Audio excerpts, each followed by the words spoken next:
Good evening, everyone. Thank you all so much for joining us. The City Council meeting for July 7, 2026 will come to order, and we will begin with a Pledge of Allegiance.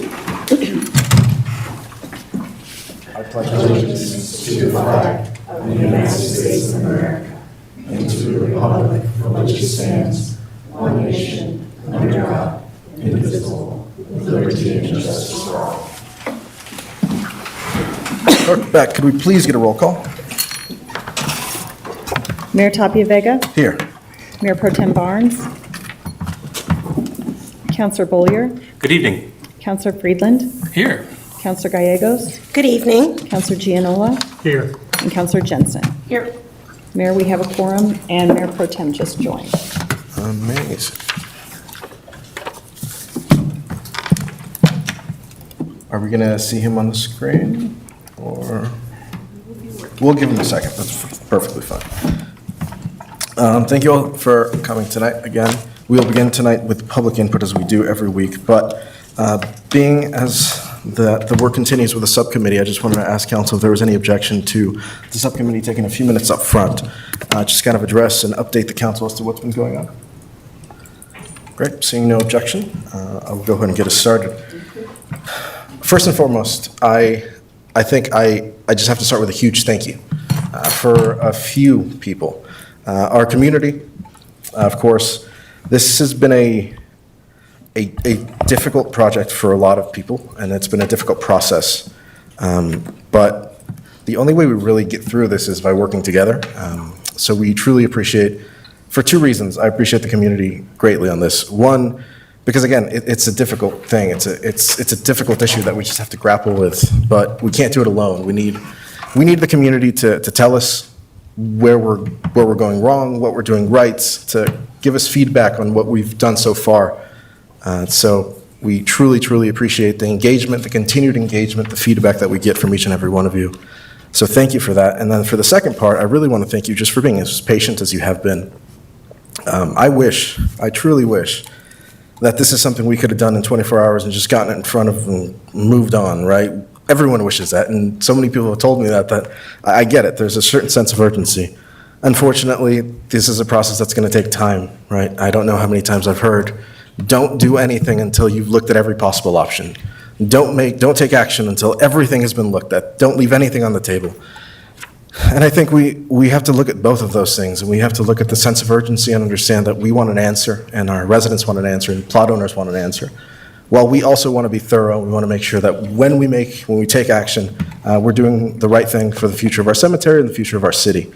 So we certainly appreciate you being so patient and just sticking in there with us. The other thank you is for our staff. The amount of work that I've seen done behind the scenes to try to get this across the finish line and try to really just find the proper answer, not just for this council, but for the residents, the one-on-one meetings that are happening, the large dialogue sessions that are happening, just the daily work that is happening by our staff. Just a huge thank you to them. And just an update, right? We had our first meeting on June 10th, and we had the second large community meeting on June 29th, and we thought both of those were very good by my estimation. We got a lot of feedback. We promised at the first meeting that we'd have options, we'd have possible scenarios by the second meeting, and we followed through on that promise, and we had them. And we got feedback on a lot of those, so we truly appreciate that. We're looking now to ideally just kind of have the one-on-ones and get as much feedback as we can from the individual plot owners, and then hopefully bring something to you as soon as possible. I don't have a date yet because there's still some things we have to really finish off, and of course we want to hear from everyone who's gotten a hold of us so far for those one-on-one meetings, but eventually, very soon, I know that something will come towards this council. We will, as a subcommittee, bring a recommendation to this council, and ideally do the right thing for our residents, for our plot owners, and I'm very, very excited about that. And I will hand it over to my the other member of the subcommittee, Councilor Bollier. Thank you, Mayor. That was so comprehensive. not much to add. You covered so many things. I just share your gratitude and appreciation for how hard our city staff have been working. Share your gratitude and appreciation for the members of the public who we've heard from extensively in the past couple months.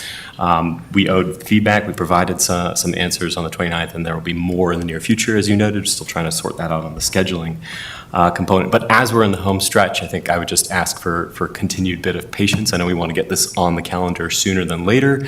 I think still an open question exactly what parameters that will entail, but very much want to present to the public, to council, the subcommittee recommendations. I guess one thing that maybe you didn't touch on, because I agree strongly with everything the mayor said, but the subcommittee construct is new to me. I think in some ways new to us, and so one thing that we're looking forward to doing is kind of piloting its potential effectiveness. And so the two of us have gotten to dig very deep into this particular issue set for the past couple months, and so looking forward to sharing out some perspectives, some recommendations with fellow councilors for their consideration. And so hopefully that'll be a good test scenario for you, Councilor Gianola, and the Mayor Pro Tem for the other subcommittee on the docket. So very excited for the path forward, and understand it's been a very arduous path for many of our residents and neighbors. So appreciate your patience and understanding as we approach the home stretch. Thank you, Mayor. Thank you. I'm going to say one other thing because I forgot to say it and I meant to say it, which is that when that does come before council, you will not be surprised. We will go out of our way to make sure that everyone who has engaged with us so far gets ample notice as to when it will go before this council. You will have the documents ideally with enough time to review them, and you will absolutely have the chance to give us your input before any action is taken. So don't feel as though this is happening behind closed doors, because it's not. We're going to make sure that this happens, and this happens with everyone's opportunity to come and talk to us and tell us how they feel. So truly, truly appreciate staff, appreciate the community, appreciate everyone. And thank you, Councilor Beaulieu, for your work on this as well. Thank you, Mayor. With that, we will move on to public input tonight. As you all know, if you wish to speak tonight, fill out one of these speaker request forms on the back and hand it over to our city clerk. You will have 5 minutes to speak. If you don't know what 5 minutes feels like, that's totally fine. There's a little clock right in front of you that'll tell you when your time is up, and it's counting down, so it's pretty easy. If you aren't here tonight but still wish to address this council, you can do so. That phone number is on our website, and you can call in. And with that, we will move to our first speaker tonight. We'll hear from Frank Archuleta.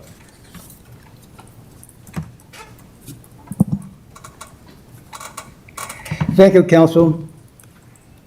May I have your attention, please? A lot of times I come up here and it seems like your heads are down. I don't know if you're paying attention or not. I just want to let you know that. And people in the audience have also said that to me. As I bring clarity to this complex issue and reflect history, as a historian, there is no greater challenge than convincing a city to remember what it would rather choose to forget.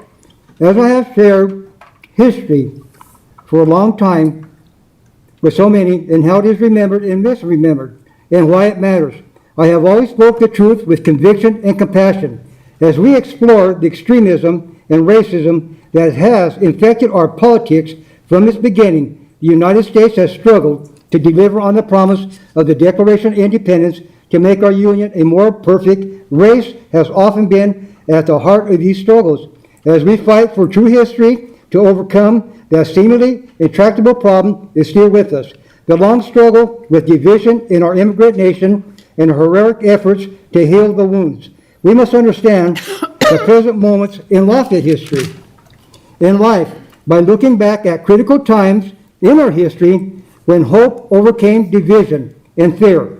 I now call for a new path kind of politics in Lafayette, a politics that builds upon those shared understandings, that builds and pulls us together as Lafayette citizens. We must remain steadfast, faithful, and true to the meaning of our struggle for democracy and justice. We must still appreciate and believe in the Constitution, liberty, and the Bill of Rights, and moral values. Council has a role in playing and promoting opportunities, prosperities for all, to uphold justice, human rights, freedom, dignity, respect for all the citizens who own the 270 plots. Council must think in a simple, common sense, sensible solution. Do not pass Resolution 2613 and abolish the moratorium. As our senior citizens struggle with this cemetery issue, we must continue with our self-determination, optimism in the face of hardship. I am tremendously grateful for all the senior citizens who stayed true and believe and recognize a successful outcome is possible as we stay united and continue perseverance. Council, I hope we can inspire you all to take positive action for all 270 plot owners. We hope you recognize that all of us possess values that are worthy of respect. Unity is our strongest tool. Council, give the senior citizens justice. Thank you, Mr. Mayor, council members, and staff, and citizens for standing and believing in the power of solidarity to do the right thing here. I have a suggestion. Basically, you talked about maybe perhaps in the road and all that, and that was kind of maybe not. But we have on that northwest corner of the recreation center right there, there's land right there. If people cannot be buried, we can put them right there. Northwest corner of the recreation center. That's still part of all of Lafayette right there. Cemetery, rec center. Years ago, the fence was never there. There was a ball field years ago. There was a football field. There was a park. There was a swimming pool. Another swimming pool now. There's no reason you can't do that. Or another suggestion, maybe perhaps right across the street on the north side right there before you get into the ball field area. There's areas right there maybe perhaps if people can't be buried in the cemetery for coffin burials. Maybe you could use that also. But I know this is a very hard situation here. And basically, this would never happen if the clerks in Lafayette would have did their jobs from 1901 when all this started. And here you're all faced with the problems today. And then also, that state archaeologist wouldn't have been here if 3 years ago, when I asked the Human Rights Commission to write a letter to council, and I gave it to council and to staff to shut that Potter's Field down, and they did not do it. And this is where the problems happened here, when the state archaeologist got involved, basically here. My voice does matter. Our family's been residents here for over 100 years. We do know the history of Lafayette, and we do understand as far as the different problems. All we're trying to do is help make Lafayette a better place to live. I could go on, but I'm going to quit while I got 13 seconds left. Thank you very much. I appreciate it. Thank you. Next, we'll hear from Alan Garcia.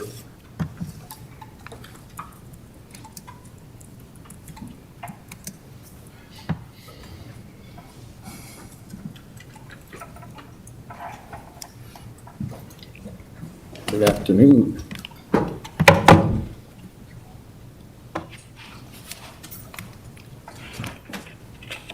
Okay, this is for council and city manager and city attorney. Municipal liability under Colorado state law regarding FLA historical timeline and disregard of vested cemetery deeds.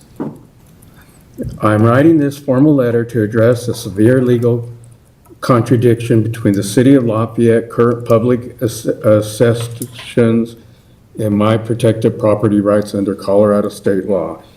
In 3 separate formal pieces of information distributed by the city, the formal owner correspondent dated May 22nd, 2026, and the official presentation materials for both June 10th and June 29th, 2026 cemetery committee listening sessions. The city explicitly states the city stopped sales of plots in 1999 due to lack of capacity, and no plots sold after 1999. I hold 3 original deeds. Legally binding cemetery deeds purchased from, signed by, and executed by the City of Lafayette on August 1st, 2000. By constantly putting forth inaccurate historical timelines to justify a sweeping casket burial moratorium and override the rights of deed holders, the city is exposing itself to direct legal accountability under Colorado state law. Let's see, breach of contract, doctrine of pro-missionary.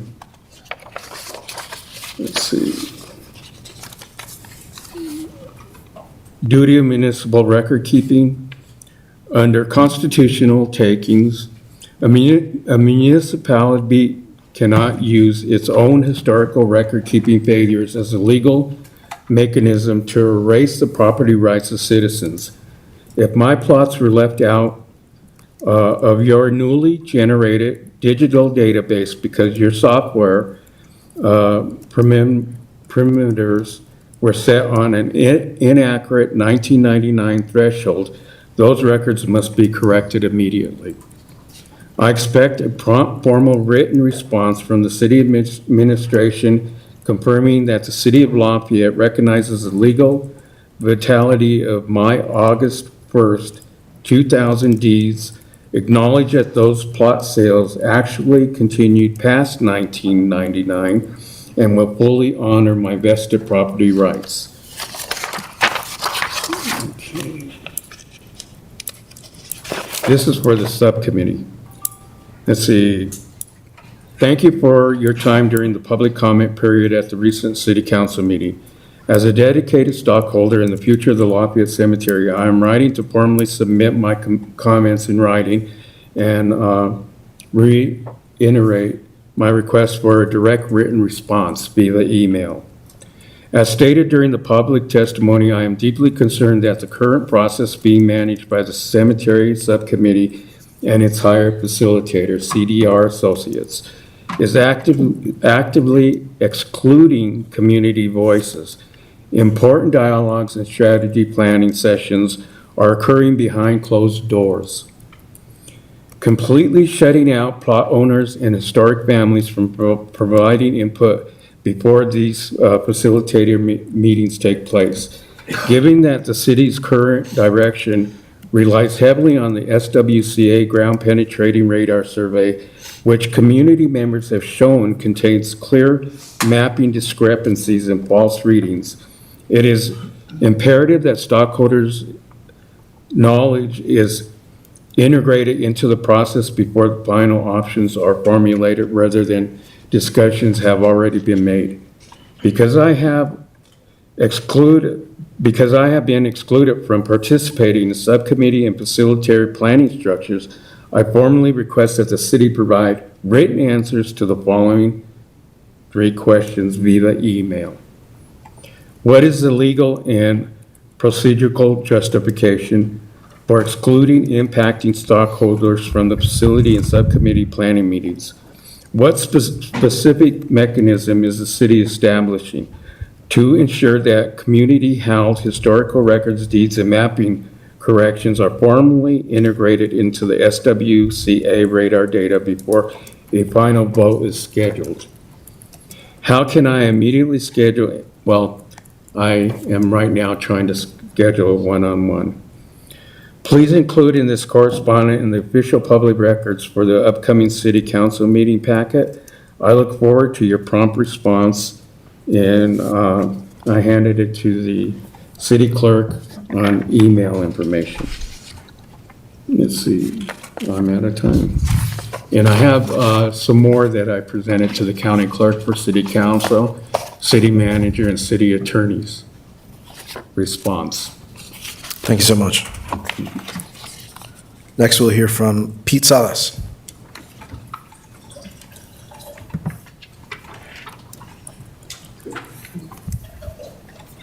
Thank you. Pete Salas, 1710 Zeus Drive here in Lafayette. Just wanted to, I don't have a lot, I'm not going to take a lot of your time, but just want to thank you personally. Many, many years ago, I served on the city council, and I know the difficult decisions you make. And Sawal, I empathize with the struggle that you've had relative to the issue of the cemetery. So I just have a quick observation and question. I wasn't able to find out exactly how many employees the city has, and I was not able to also find out what the employee demographics of the city is, so that I could compare the employee demographics with the city demographics. And so if someone could tell me where I can find that data, I would appreciate it. Also, I would like to know, in the same vein, and Mr. Archuleta discussed issues around race and the problems that we're having. And I'm curious about, I know that the county has what they call a racial equity plan. I'm not sure if the city of Lafayette has one. If you do, I'd like to see it. And within, hopefully within that plan, there is something that deals with how the city intends to, or how you really provide cultural competency assurances for your employees, so that I personally, as a man of color, can walk the streets and know that when I'm encountering others, particularly officials, that those officials have a degree of cultural competency that allows me to not worry about whether or not I'm being profiled. I get enough of that fear at the stuff that's happening at the national level. So those are my real concerns. I haven't seen that data on the website. I was looking at, I'm not sure how many employees you have, but I'd like to find out the employee demographics by race and ethnicity. Lastly, I just, I use the trail a lot, and I'm out and about in the community, and I know several communities are talking about this whole e-bike thing, and I see the kids. I'm sure you get other comments, and the department tells you that they're out there. I don't encounter a lot of speeding on the trail. There is enough, and surprisingly enough, not only on the e-bikes, but regular bicyclists who are in a hurry to get somewhere. I'm not sure where they're going, but they're very fast. There are more and more on the Coal Creek Trail, families and a lot of strollers, and I'm concerned. I go out there with my dog, and I'm concerned for the families and the people pushing strollers and the e-bikes that are racing along, and they're not just young people. But I'm just as concerned on the street when I see, especially the young people out there. They're not wearing helmets. They're riding a couple of people on each bike. They're going very fast, and I think it might be time to consider some regulations around expectations with e-bikes. And I don't know if it's licensure requirements or what, but I think it's, there had been, the other day in Boulder, there was a serious accident, and I would hate to have something in our community like that.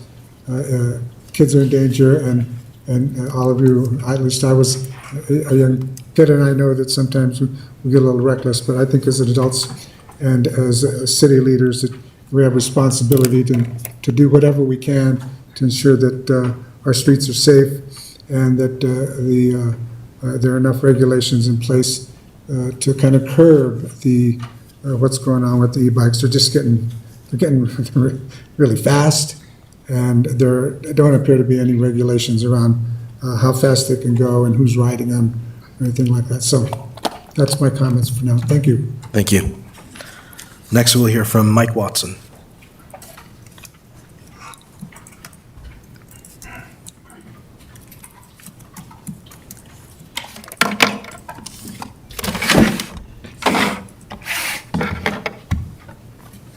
Mike Watson, 708 South Carroll Avenue. I grew up in the Pacific Northwest, and I had a fantastic childhood. I was out in nature.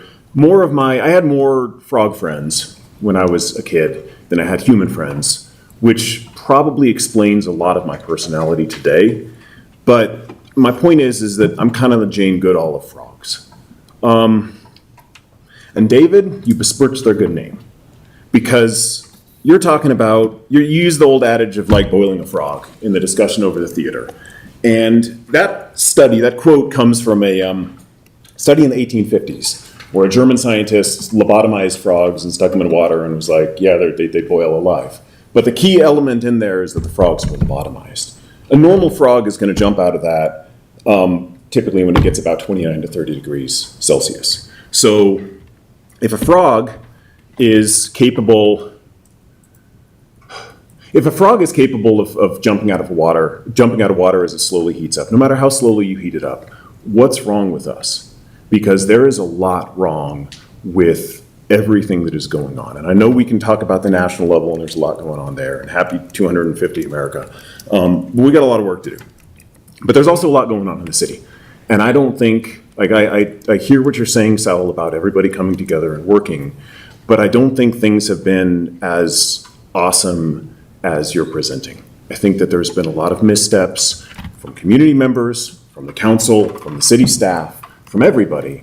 And the key to this is coming together and actually sitting down at a table and having that discussion that Kyle promised or Kyle proposed in that first meeting in May, whatever, many months ago at this point. None of this is working how it should. Like, this is supposed to be open dialogue. This is supposed to be democracy. This is supposed to be people working together to solve problems, and you all are up there in order to be the voices of the people. And I don't think that that's happening in the current situation.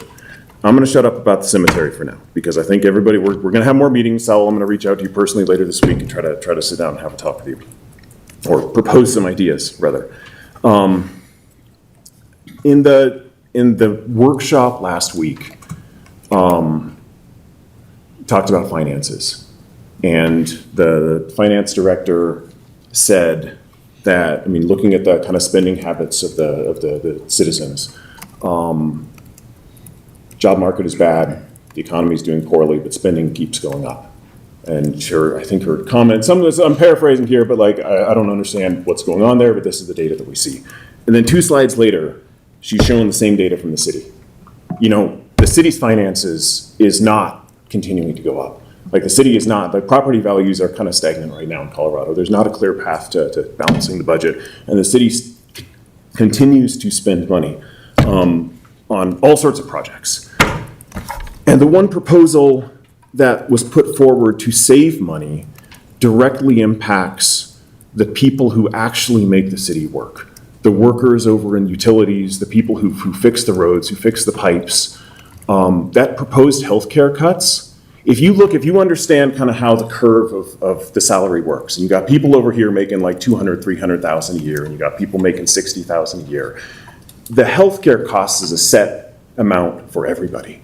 And so that's nothing to the people at the top, but that's a lifeline to the people at the bottom. And we do healthcare so poorly in this country, but don't balance your budget by cutting the benefits of the people who are out there every single day making the city work. That's not the way to do this.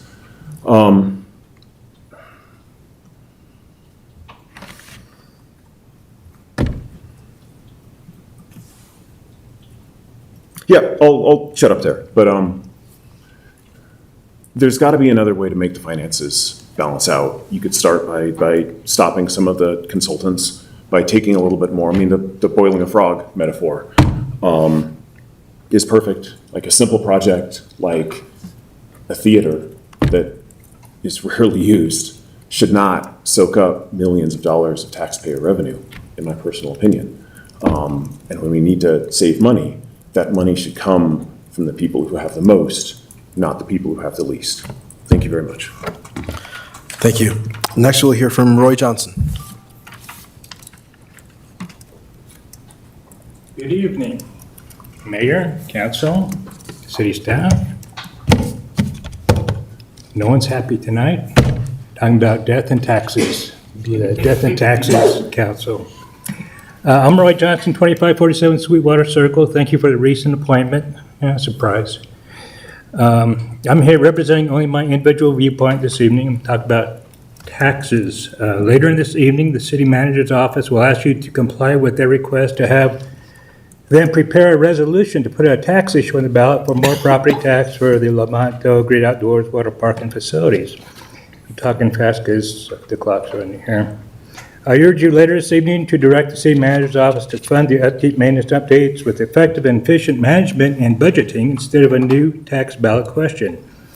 I urge you to end their efforts to get this on the ballot tonight so taxpayer money can be saved that would otherwise be used and spent to try to convince taxpayers to pass this tax and convince council, you folks, to place this on the ballot.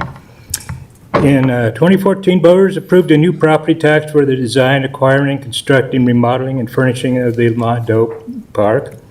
And that tax is supposed to end at the end of this year. City manager's office argues that a new ballot issue for more tax is required for maintenance, upkeep, and updates. I argue that current city taxpayer money sources should be effectively and efficiently managed and budgeted for these purposes. City manager's office represents that this tax is a small amount a maximum of about $37 a year on the average home. Again, funds for the stated purposes should be budgeted from general funds and not another added tax burden. Staff previously advised that there are other possible sources for money to augment the budget in this regard.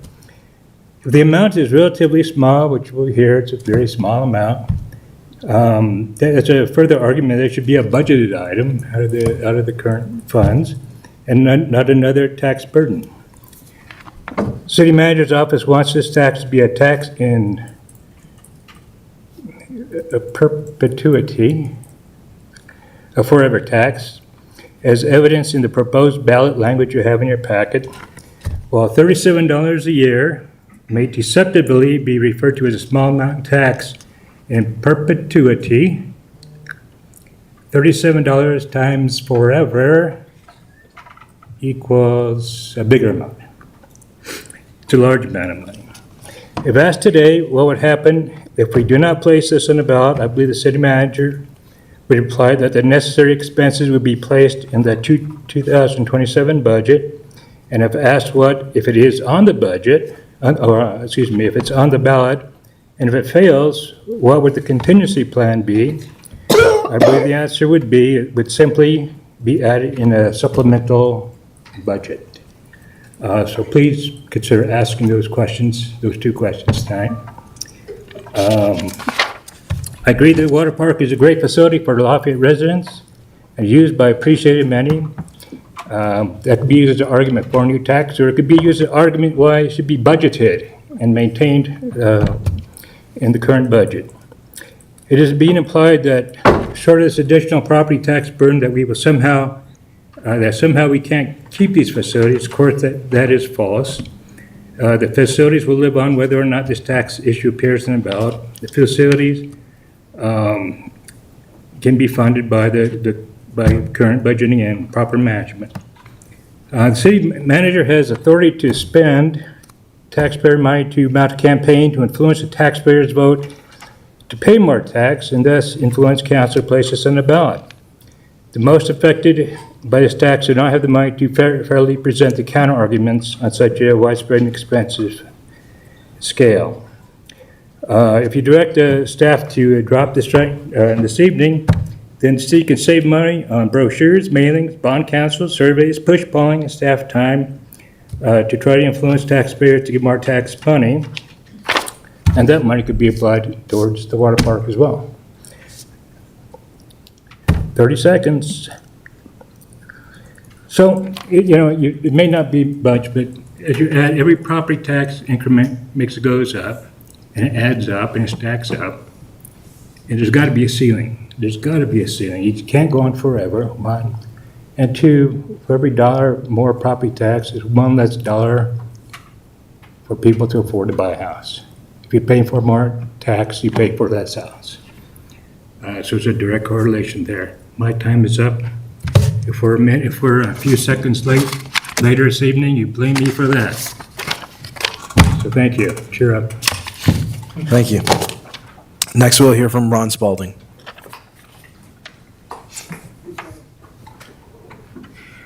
Good evening, Mayor and City Council. Ron Spalding, 1326 El Dorado Way, Lafayette. I just want to say I really appreciate your comments at the beginning of the meeting, Mayor and Kyle, on everything. Very tough situation all the way around. You, the council, city staff, unbelievable work going on, and the citizens too. Lot of hot button issues, just from one who attends a lot of stuff and all. I know everyone in the deepness of their heart is trying their best to do everything they can to resolve it. And I'm glad to be in America. We can come up here and talk about it. So thank you all very much for that. I just want to follow up with Mr. Johnston on the tax exemption ballot language. A little bit different take. I do understand the need for capital improvements and operation and maintenance costs for Lamontos Park and Red Outdoors Water Park. However, I do not support having an extension of the existing bond debt, which expires this year, in a perpetuity state. There should be an absolute term limit for fiscal responsibility and accountability purposes. The consultant is suggesting, or at least in the letter, speaking about a 30-year term, which in reality I would consider it to be in perpetuity. I do support a much lesser term, could be such as 10 years, which would be like our original debt existing bond term limit. In the memo that we've seen, it references a multi-purpose synthetic athletic field. I don't think that this is needed. We have an existing grass turf surface. Synthetic fields have a number of disadvantages. One, a high cost of insulation, heat retention. You know, in the summertime, and I'm an old soccer player, it can get up to 140 and 180 degrees heat on the field, 40 to 70 degrees hotter than the outside ambient temperature. What this means is injury risk.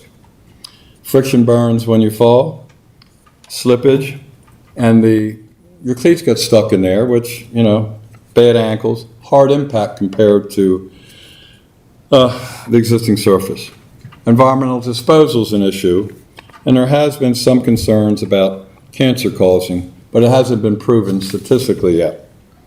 A recent survey by the NFL players, 92% of them prefer grass fields over synthetic fields. And if you ask Lionel Messi and Ronaldo, they prefer it too.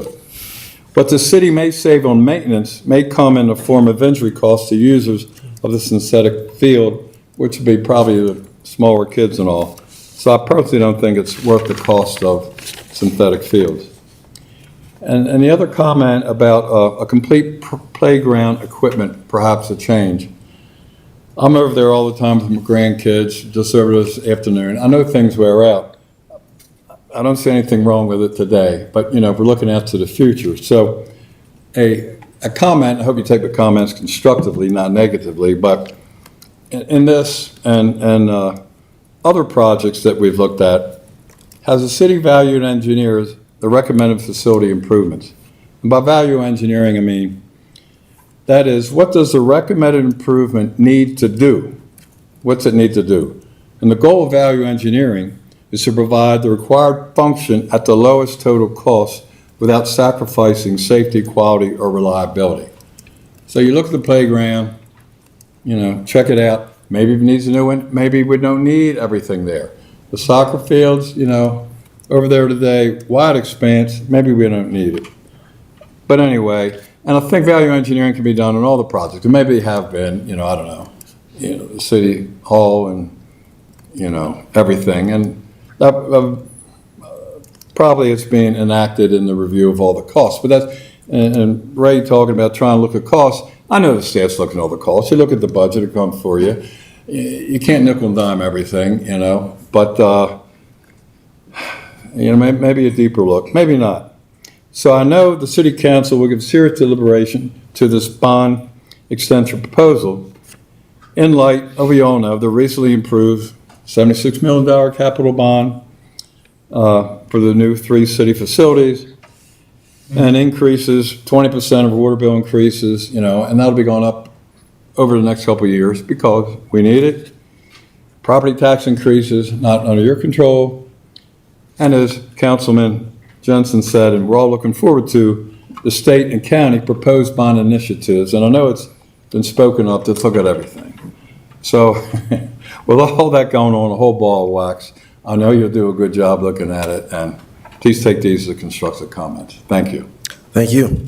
Not seeing any more public input or speaker request forms, I'll ask just once, is there anyone who hasn't had the chance to address council that would like to speak tonight? Not seeing anyone, I will turn to our city clerk to see if we have any calls. We do have one caller online, Mayor. A caller ending in phone number 855. Talking is now available. You may speak when you're ready.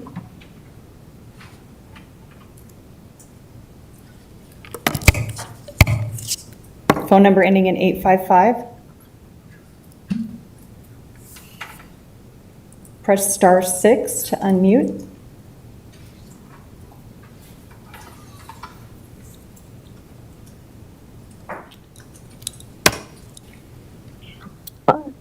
Hi, can you hear me? Yes, we can. Hi, my name is Josh Johnson. I and my family recently moved to Lafayette with our 13-month-old who's currently resisting dinner right now. We've gone to the water park a number of times.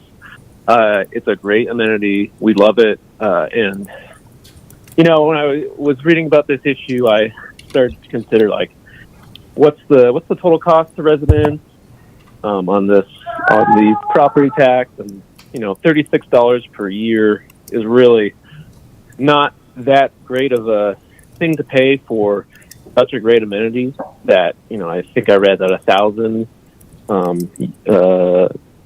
residents go to that per I believe it was a day or something like that. Anyways, you know, it's a great facility. We recently moved from Superior, which has 2 pools, and in this summer and next summer, they're currently renovating those pools to continue to make sure that they are great facilities available for all users.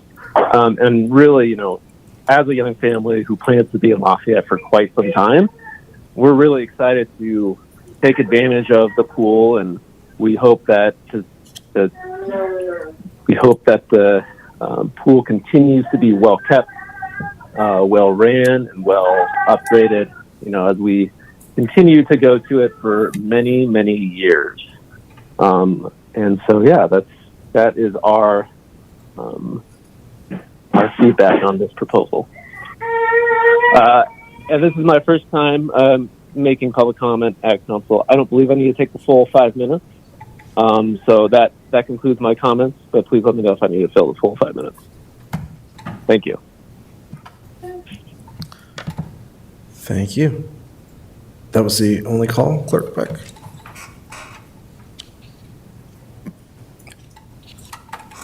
Great. Thank you so much. With that, we will close public input for tonight and move on to tonight's consent agenda. We have a few items, including Agenda Item A, the June 2nd, 2026 City Council meeting minutes. Agenda Item B, June 16th, 2026 City Council meeting minutes. Item C, June 23rd, 2026 City Council workshop summary. Item D, which is the second reading for ordinance number 13, Series 2026, amending Chapter 4, fees of the Code of Ordinances, changing certain fees related to sidewalk and street improvements and setting forth related details. And item E, which is a motion for consideration of updates to the City of Lafayette investment policy. Are there any items council would like to pull tonight? Not seeing any. I will take a motion. I move to approve the consent agenda. Second. We have a motion to approve the consent agenda in a second. Any discussion on this? Seeing none, all those in favor say aye. Aye. Anyone opposed say no? Oh, we have to do a roll call. Very sorry about that, council. Could we please have a roll call? All right, we'll start with Mayor Pro Tem Barnes. Yes. Counselor Bollier, Yes. Counselor Friedland, Yes. Counselor Gallegos, Yes. Counselor Gianola, Yes. Counselor Jensen, Yes. and Mayor Tapia Vega. Yes. That passes unanimously. Thank you so much. Great. With that, we will move on to proclamations. One proclamation tonight, and for that, I will hand it over to Counselor Gianola. Thank you, Mayor. Tonight I have a proclamation for Park and Recreation Professionals Day, July 17, 2026. Whereas the City of Lafayette recognizes that the Parks and Recreation field is a diverse and comprehensive system that improves personal, social, environmental, and economic health. And whereas the City of Lafayette recognizes the importance and benefits of parks and recreation services that enrich the lives of its residents and help make this community a desirable place to live, work, and visit.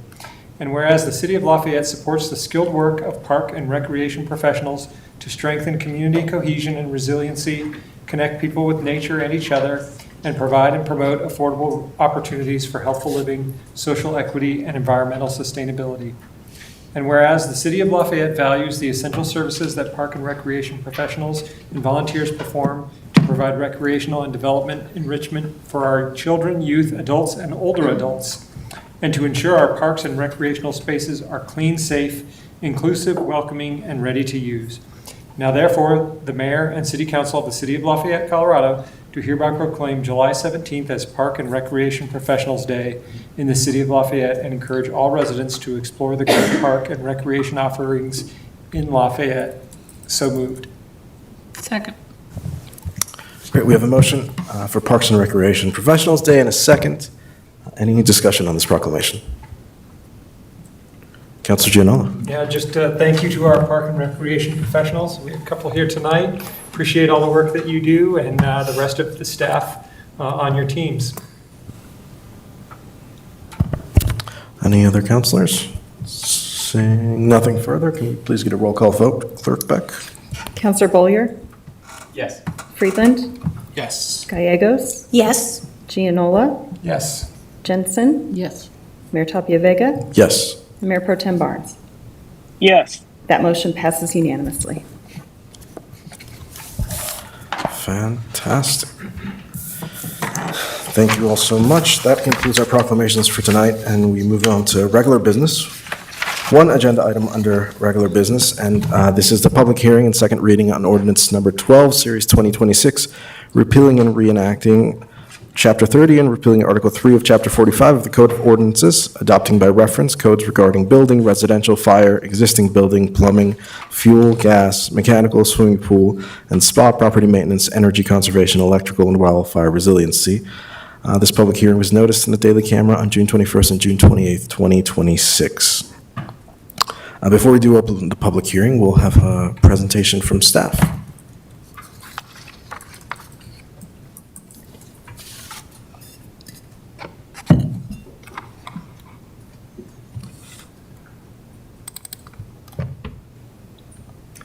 Good evening, Mayor and Councilors. My name is Kevin Schulman. I'm the Chief Building Official.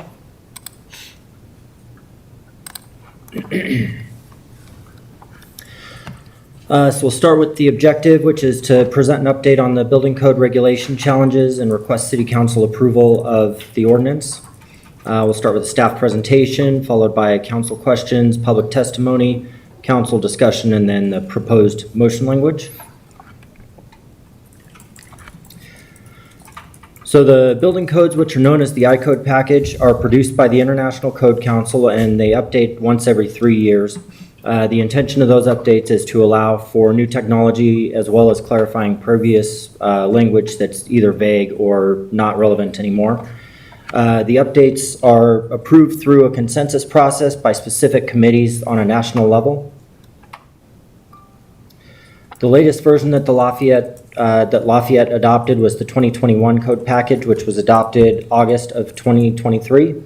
As I said before, the code version is published every 3 years, and Lafayette, just by consistency, adopts about 2 years after that. So the 2021 codes were adopted in 2023. This year we'll present the 2024 codes for adoption.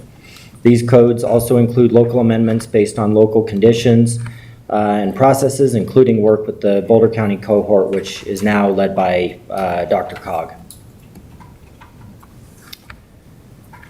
So in the area, we've got several neighbors that are going through the same process as we are. Louisville recently adopted the 2024 back in December.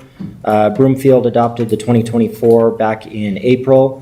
Boulder adopted the 2024 a little over a year ago. And we're proposing with the energy code, so the state has a minimum code that we have to adopt for the energy code, which is called the Low Energy and Carbon Code. The code that we're proposing to adopt has been deemed an equivalent by the CEO. It's the Metro Cohort Model Code, which we've created with that Dr. Cog group. And we have a few neighbors in the area that are considering or have already adopted similar amendments or the same code, including North Glen, Golden, and Longmont and Superior.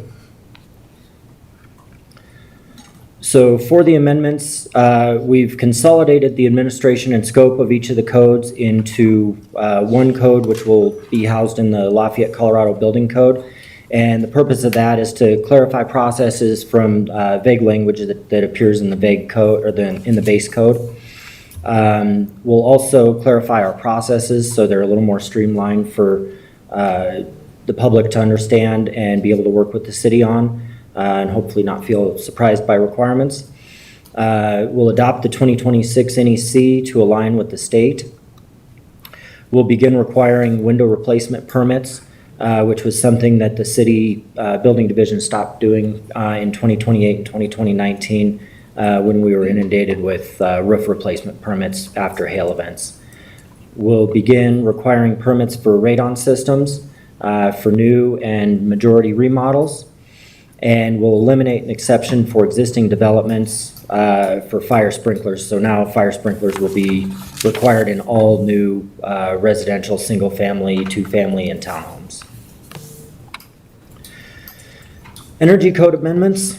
The 2024 base energy code will reduce cost by 5.5% and reduce energy use by 7.25% over the 2021 code that's currently adopted. As I said before, the Metro Cohort Model Code will align with the state low energy and carbon code in a simplified manner. Electrification requirements will continue. PV and EV requirements will continue, except the EV requirements will be changed slightly to align with the state. And then we do have plans, but are not quite ready to implement waste diversion requirements. More on that in a little bit. So engagement efforts, we have a Lafayette Listens page up, which includes code change summary, draft code language, and then a schedule of events and important dates. We have information on the main building page on the website with that same information along with the schedule of events and important dates. And engagement efforts that we've completed in the past include a May 18th regular meeting with SRAB, which that board indicated support for the reduction in energy use, desire for the city to do more to outline the benefits of energy improvements, and voiced no concerns related to proposed EV-ready requirements. I also presented to City Council at the May 26th workshop.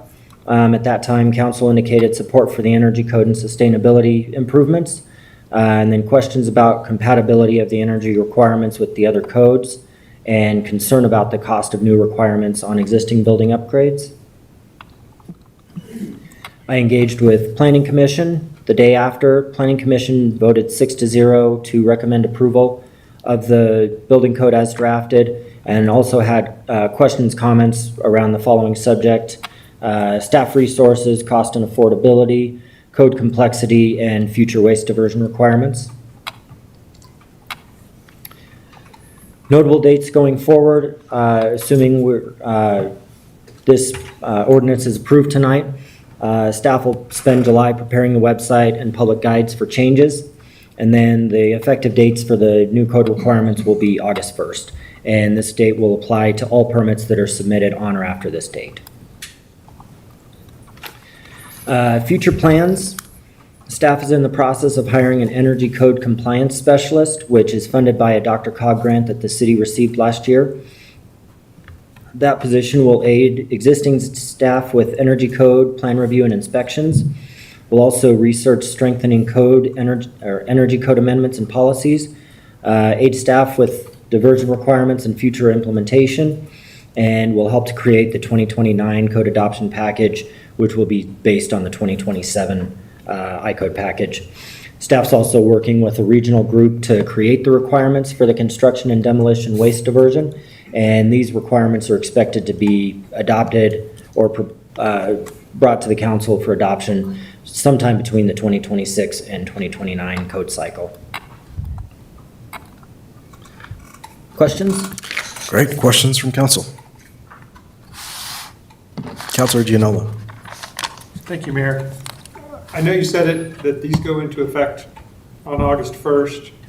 Help me understand how this applies to, or when this applies to someone. Is it when they get a building permit or when they call for a permit?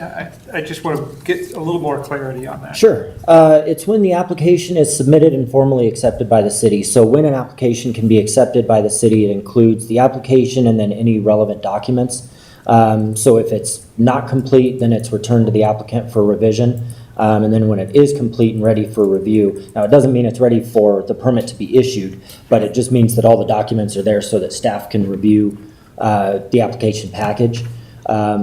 That, anything submitted on or after August 1st will need to be submitted to comply with the 2024 I-code package requirements. Yeah, and the reason I'm confused is we have a lot of developments that are sort of in process and entitled in some way to have development, so I'm just, want to make sure I understand, when those are being built, which code applies to them.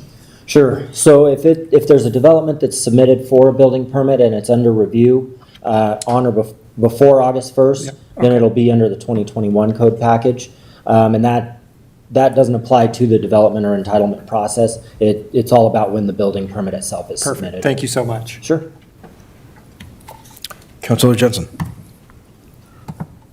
I'm very excited about the demolition and waste diversion and construction, but it seems like you have a long gap between 2026 and 29 cycle.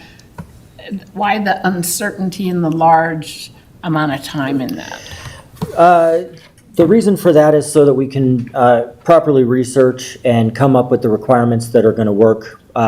One, that we have staff resources to manage, and two, that promote waste diversion rather than being punitive requirements for folks that may not. And obviously, the requirements are going to apply, but the goal is that the requirements would not be punitive. There's a couple other cities in the area that have requirements that do have some fairly punitive measures, and our goal is to avoid that and really encourage that.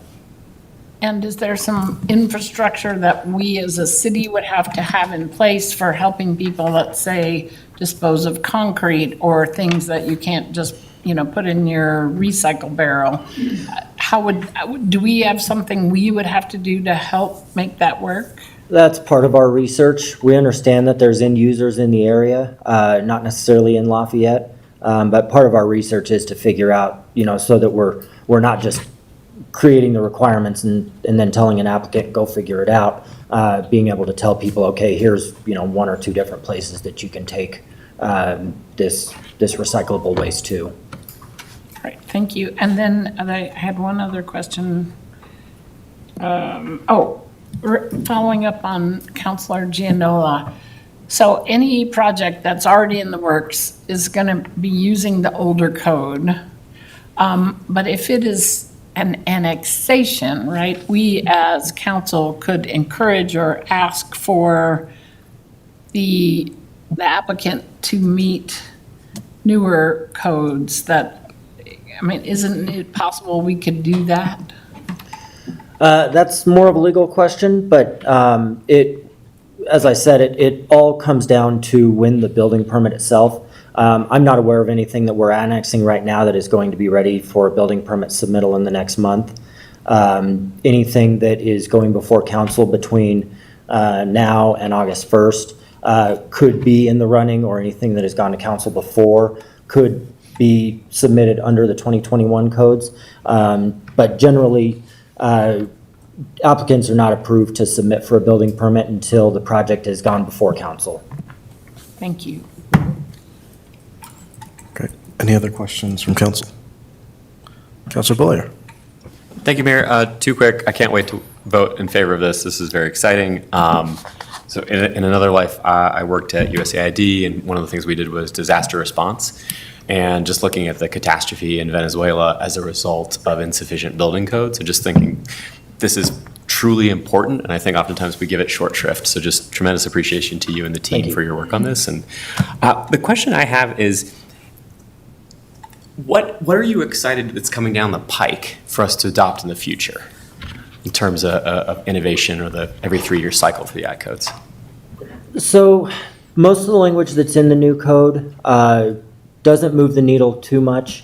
There's a lot of clarifications that make things easier for architects. A lot of that's highly technical. I'm going to have to bone up on it along with my staff as well. There's exciting energy stuff at the state level. I think the low energy and carbon code, which obviously influenced the Metro cohort code that I'm proposing, I think that moves the needle a bit, and it's going to move the needle a bit more than the 5.5% or 7 1/3% that I've put there, because that information comes from PNNL, and that's based on the base code. We don't have the data available to be able to actually quantify what the Metro Cohort Model Code is going to do over the base 2021 or the base 2024. 2029, I know, is going to move the needle a little bit more. The electrical code is going to be completely reorganized for the first time in 80 years. So that's a little exciting, a little bit scary after 25 years of reading the electrical code a certain way. Great. Thank you very much. Thank you, Mayor. Certainly. Any other questions from council? Great. Seeing no more questions, I will now open the public hearing, and it is 6:30 PM. At this time, we'll hear from any interested members of the public who wish to address the city council about this ordinance, which would adopt various building codes by reference. I only have one speaker request form for this, so up first, we'll hear from Pete Salas.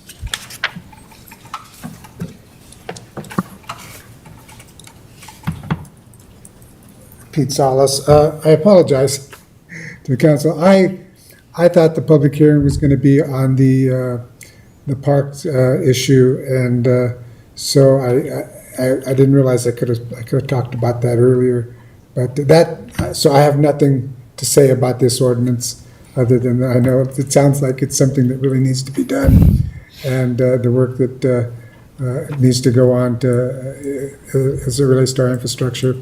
So I don't have, if you'll indulge me for about 20 seconds though, I just want to echo what has been said relative to the Great Outdoor Park and all of that.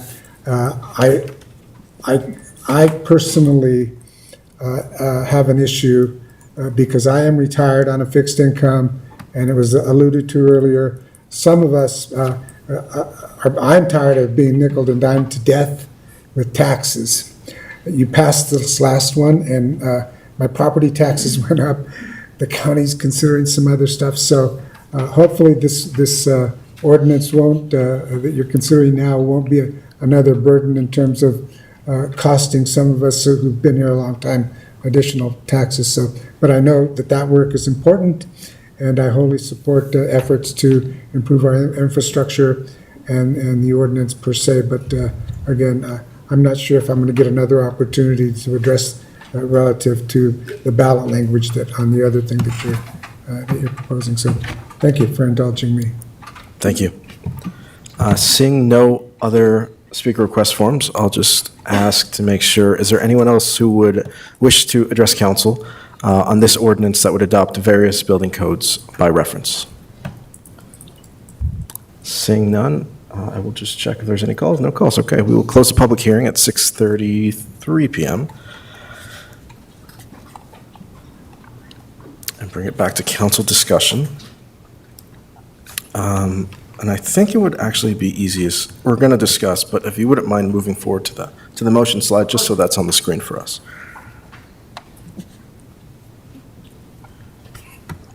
So just for council, are there any final questions? Is there anything we feel we need to discuss or kind of go through at depth? Councilor Fridland. I just wanted to say,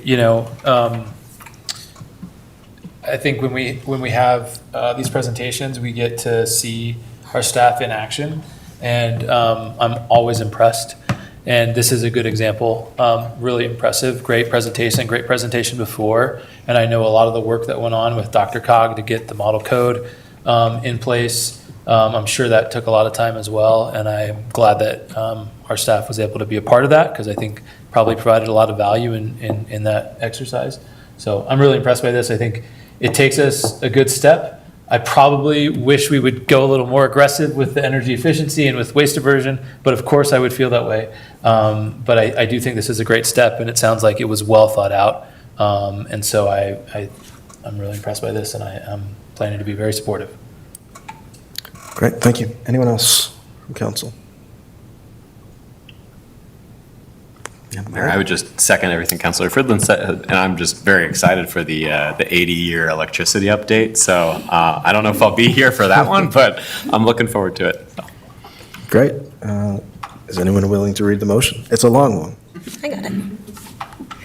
I move to approve on second reading ordinance number 12, Series 2026, repealing and reenacting Chapter 30 and repealing Article 3 of Chapter 45 of the Code of Ordinances, adopting by reference codes regarding building, residential fire, existing building, plumbing, fuel, gas, mechanical, swimming pool and spa, property maintenance, energy conservation, electrical, wildfire resiliency regulations, and the 2026 Lafayette, Colorado Building Code, and setting forth related details.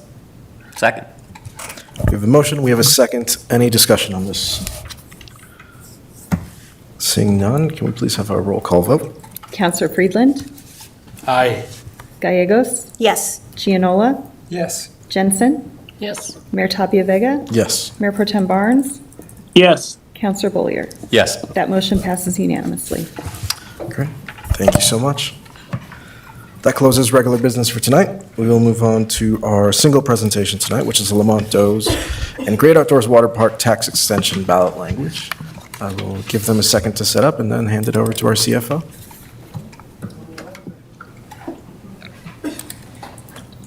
Good evening, Mayor and City Council. Can you see? Can't see that. Okay. So this evening, I'm here to talk about the Lamont Does and Great Outdoors Water Park Tax Extension ballot language. So the objective is to present the draft ballot language to you all and receive direction about whether to draft a resolution referring the ballot issue. We're going to talk about a little bit of background and then potential ballot language and discussion and next steps. So just some background, there's a lot more detail in your packet around this, but in 2014, voters authorized $5.5 million in general obligation debt funded through property taxes to design, acquire, construct, remodel, furnish, and equip facilities at Lamont Does Park. The work was funded by the bonds. That was completed in 2018, and debt service is anticipated to be paid off this year. The current tax will expire at the end of 2026. So there's an opportunity to ask the question without increasing taxes to fund ongoing capital and operations. The facility averages about 35,000 visits a season. The tax impact from that mill levy, the current mill levy that voters are currently paying, is around $34 per year for the average household over the life of the bonds. This extension would be a dedicated source of funds to maintain and operate this critical community facility, which is currently funded through the General Fund, Conservation Trust Fund, and fees. Capital enhancements could include improvements to the lap pool, the filtration and mechanical systems, water quality systems, and building enhancements. It could also be used to support increased site use and a potentially extended season during the Rec Center capital bond construction. So I'm going to turn it over to Melissa Heisel, the Community Service Director, to talk about the facility itself. Yeah, so there she is, the original Lamont Does pool, 50 years old, built in 1975. So this park has long been part of the community's history, and that is the original pool that we do have today. That corrugated metal bathhouse is no longer here. Here you can see the site from the construction of the water park. It is a beautiful site. The original lap pool is untouched, and we did expand and add parking and added a lot of really fun features that are really, really popular in the community today. And there's a more finished look at it. You can see some of that large turf area that we would like to explore, being able to remove. Overall, water parks are just an expensive amenity to run. They take a lot of ongoing repair. We strive to create a safe and affordable site for community members to visit and enjoy at an affordable price. And we're able to provide that with the subsidy and investment from the community.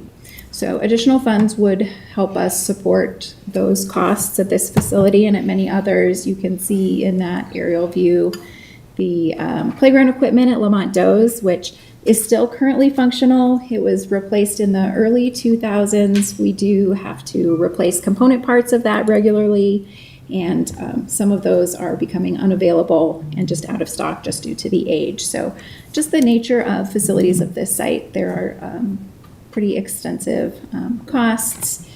Justin Perdue, our Deputy Director of Recreation, is also here, and we're happy to answer questions about the facility specifically. And this is the draft ballot language in consultation with bond counsel and the city attorney as well. So this is to, again, in an amount not to exceed $713,000, which was in the previous 2014 ballot language, for capital improvements and the continued operation and maintenance of Lamont Doe's parks and related facilities. So happy to answer any questions. We have Parks and Rec staff here as well, and happy to answer any questions. Can we just do the next slide and just go through next steps? Because I know that's actually Sure. my first question. Absolutely. Next steps. So we're looking for direction tonight. If you'd like staff to return with a resolution to take this to the voters, to refer a ballot question to Lafayette voters to extend the existing tax for the capital needs, operations, and maintenance of Lamont Doe's Park and its related facilities. We need to bring that back to you before September, when the ballot needs to be certified. Thank you. Great. Questions from council? Councilor Jensen. The language and related facilities in the proposed ballot measure makes me a little uncomfortable because I think right now the public is like, don't do anything unless you ask us first. Sure. And when you have such broad general language, there may be some distrust about what we are going to do with that. So I'd love to have you go on record about what that actually means and consider either refining it to be more specific to the park or getting rid of it altogether, so that if we do propose this, it can't be used for, a bike lot that somebody might use to get here or other things that are related but aren't specifically this park. Yeah, I'll respond to that, and Mary Lynn can jump in here too, because we specifically talked about it. The actual language is city purposes related there too, and actually what that is attempting to do is to be clear that this is about Lamont Doe's Park, so that because this is truly the only place where these funds can be spent, so we're trying to tie it back to the original ballot language. So we are trying to limit it to be very clear that we're using it at the Lamont Doe's Park. So I don't know if the city attorney wants to weigh in on that more. When we look at these types of Tabor questions, first of all, we're constrained slightly by Tabor. There's some required language that's already in there at the beginning of the question. But as our CFO said, we do try to read it in a way that some other city attorney or CFO or other staff in the future will read it the same way that it's intended for the voters. And so we did craft, and this should have the latest language, so we did try to craft the language to make sure that there would be no doubt that this has to be used, these revenues would have to be used related to Lamont Doe's Park, not beyond it, or specifically for facilities in Lamont Doe's Park, which could include abutting facilities like a parking lot. So I mean, it could be interpreted that way, but it would have to be something that's directly supporting Lamont Doe's Park, or part of the facilities at Lamont Doe's Park. So I appreciate that. I don't actually think that this language does that. However, and we can wordsmith it. However, the fact that you are on record in this meeting as saying that gives me some confidence in that, and I hope that that is enough to clarify that it is only for this park and like abutments like a parking lot or whatever, but not for things more, Yeah. I'm not- Unrelated or Yes. not supporting the facility, right? Right. So I feel okay that you have clarified that, even though I don't think the wording here is precisely that. Councilor Gianella. Thank you, Mayor. Thank you, Councilor Jensen. I also had some confusion by the language, and so I think it could be improved. I want to ask about the synthetic turf. I haven't heard anything about synthetic turf in all the discussions that we've had on this. I realize now, as I look at in the packet, there was the previous ballot language, which mentioned synthetic turf. And so I appreciate the public for raising this and kind of giving it a little bit higher profile. I think when this ballot language originally passed and today, we've learned a lot about synthetic turf that we didn't know. And it sounds like, to me, it's going out of favor. And so I do support that idea that we won't be looking at synthetic turf. That's my preference. I think the language is probably broad enough that we could still do that if that was, is that right? Yeah, this is more broad language, so we just, again, it's related to that facility and what we intend to do with that, based on what our needs are at that point. Yeah, and I don't know if this is more of a discussion point then, so maybe I'll hold that thought.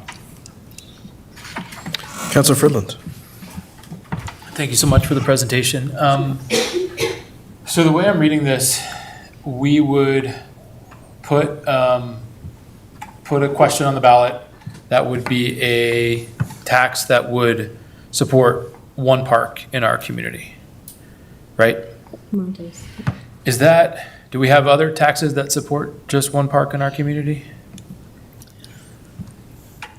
No. We have, designated taxes that support open space and parks and those kinds of things, but not But not probably one specific. specifically. And again, this is based on the previous question in 2014, so that's the conversation we're having, because this was done previously as related to Momentos Park, so it's related to that previous tax. So The yeah, extension. trying to keep it in the same vein. Are there other communities around us that have a tax like this that is just one park, one location? I was just thinking, I couldn't speak to like a measure supporting a specific park, but definitely specific facilities, specific buildings, new fire station, those types of things. That's quite common to have a specific building or site supported by a tax. And so, but we do have the post tax that is in perpetuity, right? And it currently supports maintenance for Lamontos through the general fund. It's the Conservation Trust Fund, fees, and Post does, yes. Post does through the general fund? Okay. Yep. So I guess I'm still a little confused. Like, is the post revenue not sufficient for all of our park assets? Is that what we're saying? And so we need additional funding for this specific park that has some failing assets. Yeah, and I think, it's a long-term important infrastructure and amenity for our community, and Yeah. so, these facilities over time, costs go up. Yeah. Unexpected things, and then just a wear and tear over the 50-year-old pool. So, Yeah. What that looks like, and long-term, and as staffing goes up, as needs go up to address a more complex facility and all of those things as well. So it's an ongoing, dedicated source of funding for that For facility. that specific Yep. facility. And so when we look at our operating costs, do we put in, replacement costs over time? So we have a capital improvement plan where we look at that, and that's where we projected some of those significant costs that we have out there. So we are thinking about that continually. But again, also looking at other needs in the city. So we're also competing against those needs as well. And so again, it's a question of what you want to do now and what your priorities are. Understood. But so in terms of expenses, I understand that there, right? We're looking at capital outlay, what do we need to spend? In terms of revenue though, right? When we're looking at what ratepayers that use the amenity, and this is just specifically the Great Outdoors Water Park, I know we Right. don't charge for the park at the Lamontos Park, right? But when people are using the high cost, right? I mean, it costs to maintain water going Yep. through the summer in a location.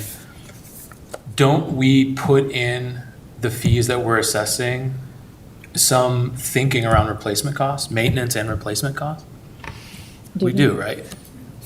We do, but we use Conservation Trust Fund and Post. I mean, we use others other than just fees to cover that. Fees don't fully cover those costs. We make a conscious decision Yep. to subsidize That's that. right. Yeah. Do we know how many residents are in that 1,000 a day? What's the percentage of residents versus folks outside? Do we know that? It's roughly 40% non-residents. Okay. Utilizing the Great Outdoors Water Park. Got it. But I'll tell you, to expand on kind of that cost recovery modeling that we do, pretty much everything in the Parks and Recreation world has some level of additional city investment beyond charges for services. Yeah. So we are continuing to plan for normal operations. That facility as a whole, if we're talking about just operating dollars year over year, we're recovering about 70% of the costs on average these last few years. It does not include any of the capital infrastructure that has been replaced or any depreciation items that we're repairing. So, and those have been substantive and will continue to be. So boiler replacements, any kind of painting, slide refurbishment, drain replacements, shoring of the pool shell, anything like that. Okay. And so this, we heard a lot from the public about this is in perpetuity as currently written. Is that correct? Yep. It is, okay. Did we think about that? You know, why did we choose that path? So, we're including operations. The previous tax was for just capital only. So Right. operations and maintenance as well as capital. Again, aging infrastructure. And so recognizing that if you have an ongoing source of funding that you're using, you like to make that ongoing You wanna as know it's well. there. So it's there because that's staff, that's people, that's personnel, that's Yeah. the biggest cost there. Yeah. So yeah. And we paid that off pretty quickly. I mean, 2018. 10 years. Yeah, 10 years. We paid it off really quickly, which is great. Okay. Thank you so much. Appreciate it. Councilor Jetson. So I was at the water park recently, and it was so crowded that in some ways, I was with my granddaughter, I was worried about safety, just because people are like running on top of each other, and in the lazy river, they're swimming on top of each other. And I wondered, is there any capacity limit when it gets to a certain space? Could you tell me about that, please? Absolutely. Based on just the pool design itself, the number of bodies of water that are flowing, the slides, all of those amenities and play structures, we certainly have a capacity. I can't recall off the top of my head exactly, but it's around 250. And so when we hit that maximum, we're really kind of operating at a one out, one in. Okay, and the reason I'm asking that is it costs $35 for a family with 2 kids to go to the Great Outdoors Water Park, which I think is really hard for some families, to go. And I know when we had the presentation last time, we talked about doing more financial aid and improving our financial aid process. But if we get more people who go when we already have a very crowded facility, I just wanted to make sure there was a mechanism to ensure safety, because if we expand it by 25% and it's already overcrowded, I was just concerned about that. But I did 2 events in Lafayette in the last week. One is I went to, a little bit more than a week. I went to the fireworks, and the fireworks was a very diverse crowd. I would say white people were only about 20% of the crowd. And I was very excited to see so much diversity in Lafayette in our park. But then when I went to the water park, that was not true. Very little diversity at the park. And I worried and wondered, was the cost, a factor in that in some way?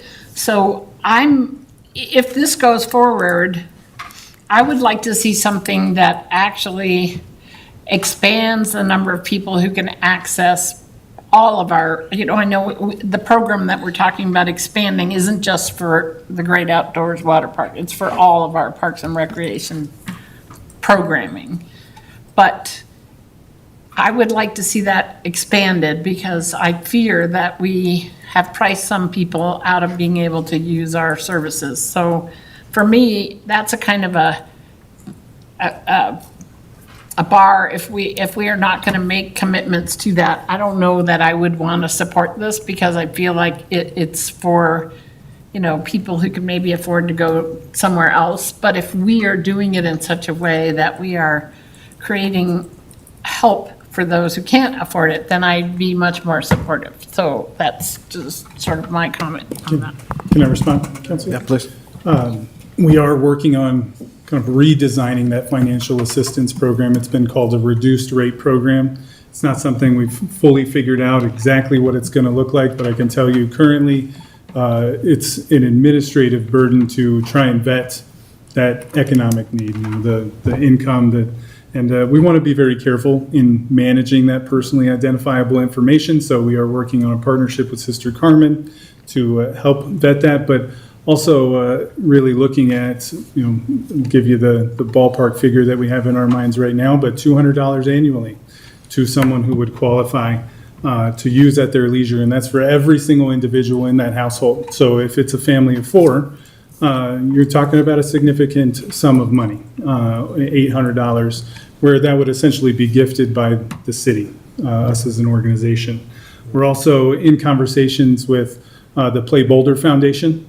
They have programs set up with Boulder, with Longmont, and some other nearby agencies to also gift and reimburse us at the tune of up to $250. So we're trying to work with them to identify programs and services that we could provide on a reimbursement basis that would also enhance that level of equity that we would provide throughout the community.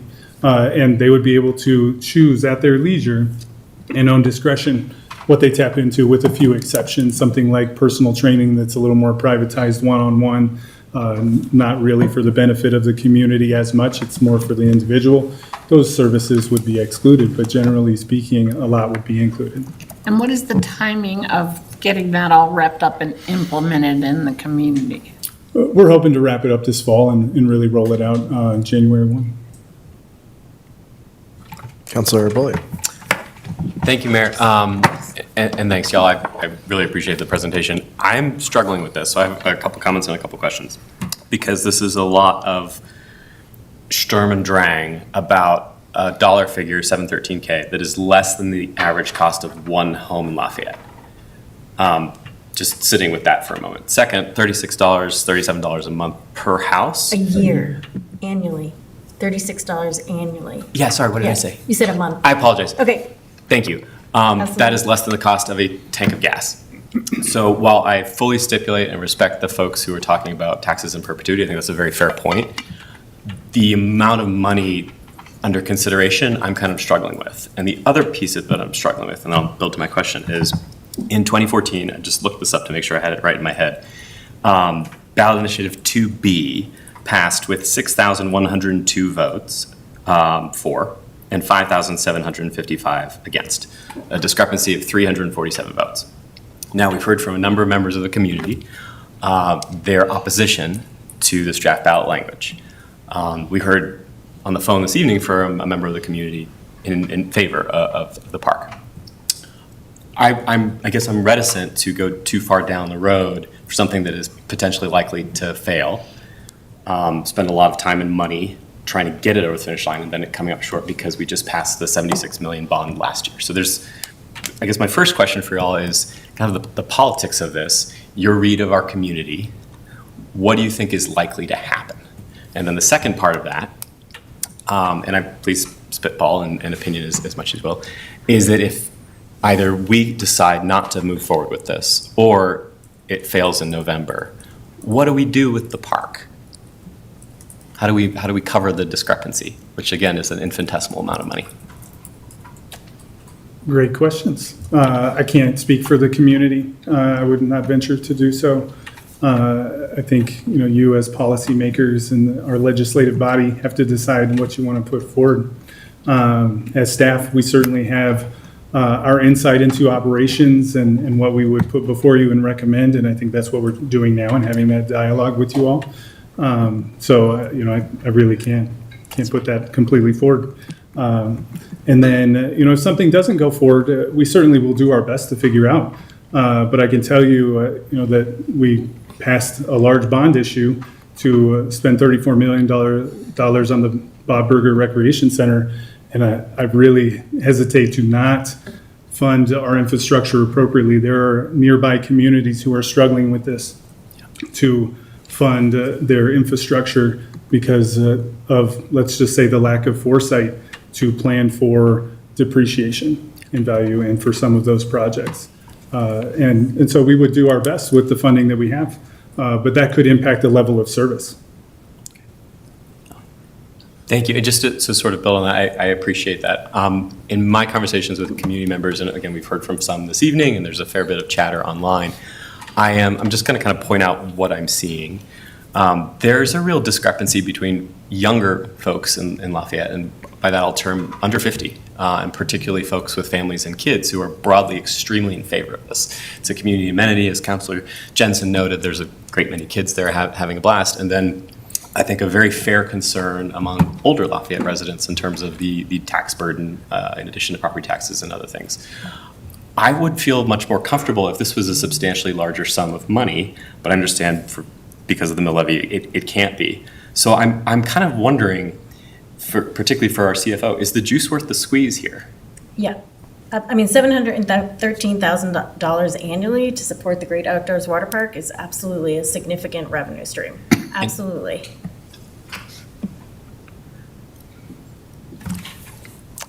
Okay. I'm in favor of this. I want this to go forward. I'm very concerned that it will not, and that folks who've just passed a gigantic bond issue last year will fairly say that's too much. And the dollar figure we've heard, even though it is less than a tank of gas, we've heard opposition for an additional tax burden. So I guess I'm sharing my concern, but I appreciate your answers. Yeah, and I just to emphasize, so you say additional tax burden, taxpayers are currently paying this. So it's all in how you interpret that, but just to be, is an extension of a tax, which is why, again, we're bringing this forward in 2026 prior to the extension of the tax, because otherwise in the future, this would be a new tax.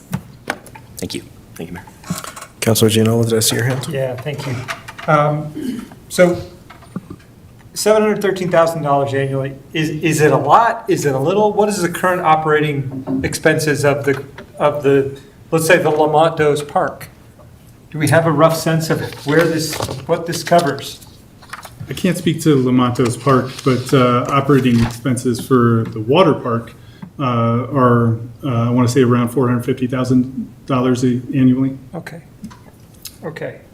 And then our capital over the last couple of years have been in the $300,000 to $600,000 range, I would say. Correct, yes. And that's capital for things that For were not improvements covered by the previous bond, or? Right.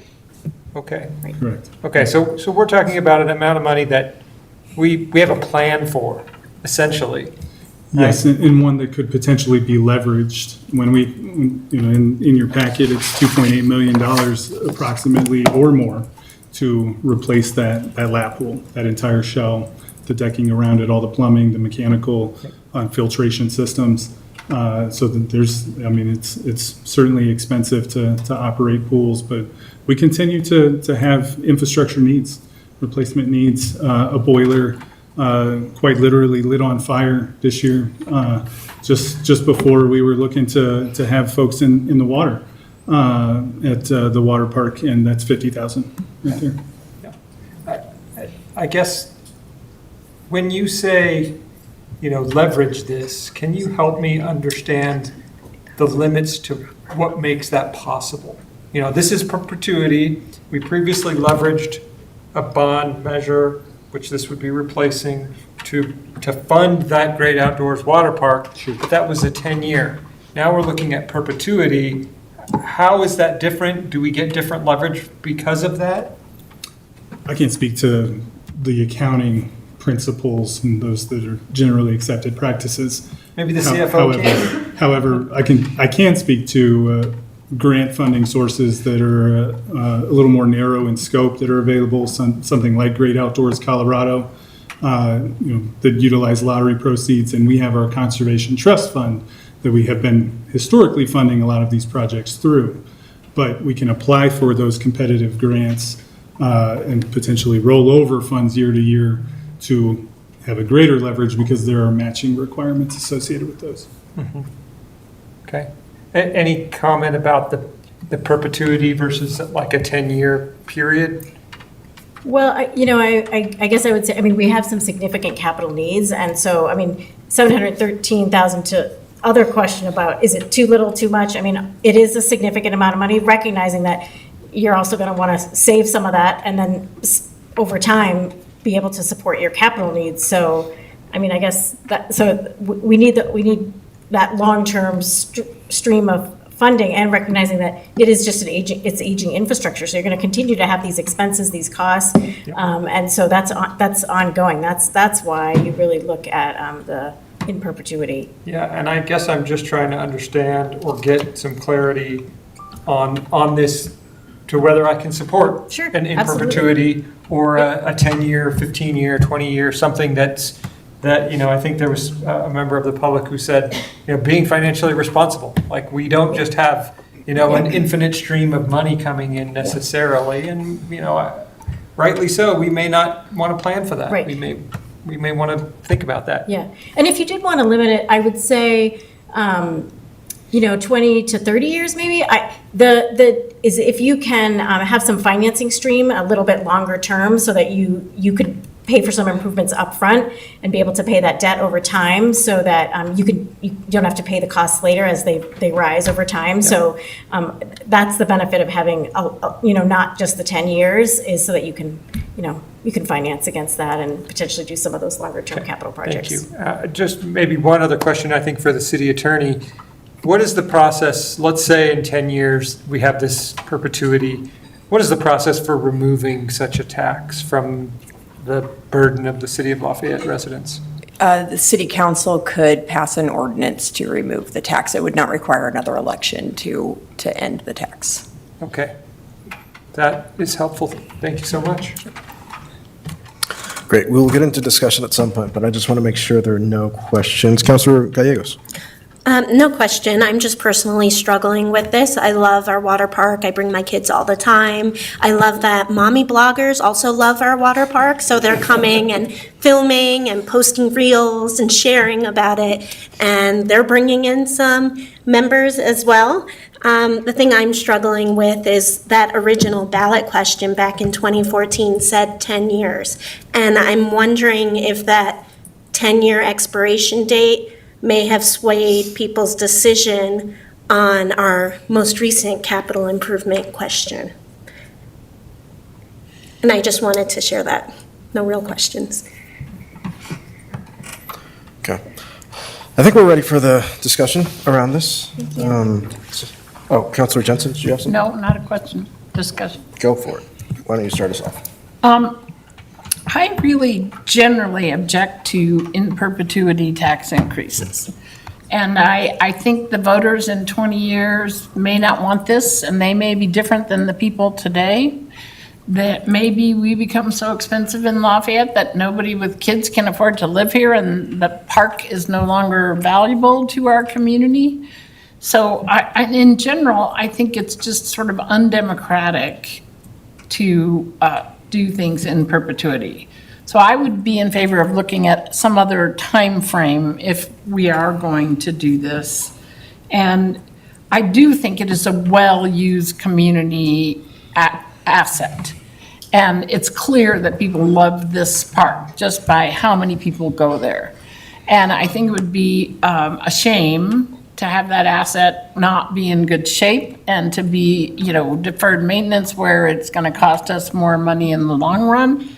And I think putting it before voters gives them a chance to agree or disagree with us. And, we are not deciding, we're just allowing the voters to decide.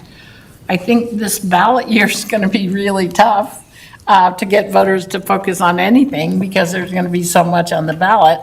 And that will be challenging. And also, as I understand it, we as council, individual members can have an opinion about this, but we can't really campaign for it. I mean, what are the rules about that, city attorney? Can we, if I'm out in the community talking to people and I really want to draw this to their attention, what can and can't I do when I'm talking to people? Well, prior to the ballot title being set, which if you decide to move forward would be at one of your meetings in August, I think the first meeting? No. Second meeting, okay. Prior to that, you can talk to the community and anyone as much as you would like about this proposal in your individual capacity. You could, and then even after the ballot title is set, there are some restrictions on you being able to discuss it in a council meeting or using council resources. You're not able to do that with one exception. You can have a meeting and pass a resolution in support of the ballot measure.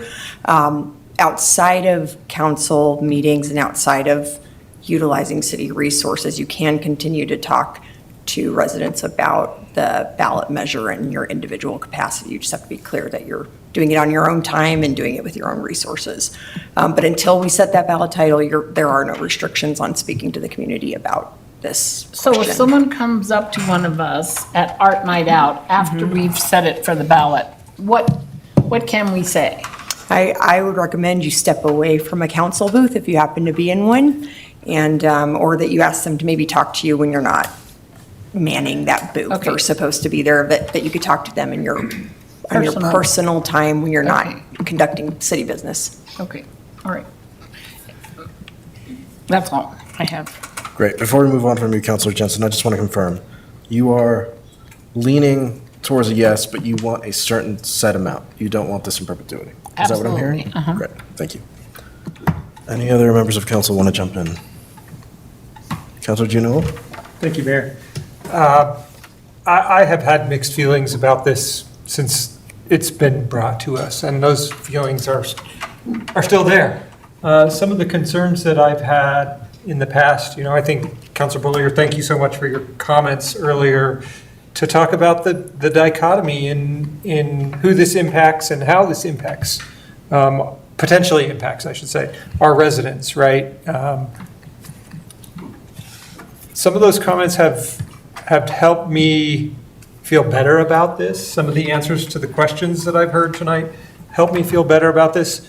Like Councilor Jensen, I don't love the idea of an in perpetuity tax increase. I think there might be things that the community can support in perpetuity. Open space seems to be one of those ones that we can get an in perpetuity tax, and it allows us to leverage, the ability to purchase open space in a different way than we could without that. It potentially could let us do things here that we couldn't do without that as well. So I do see the benefits that could come from it. Because the original ballot language was not in perpetuity, I struggle with is it a tax increase? I think that's one of the questions that I've asked in the past. I know it's an annual tax amount, and therefore it's not a tax increase by the letter of the law, but by the spirit of what that means to the public. I think the answer might be different in perpetuity. And so I would say I would be stronger in support of this if it were limited to 10 years. Makes sense to me based on the original ballot language, but I could be flexible on that.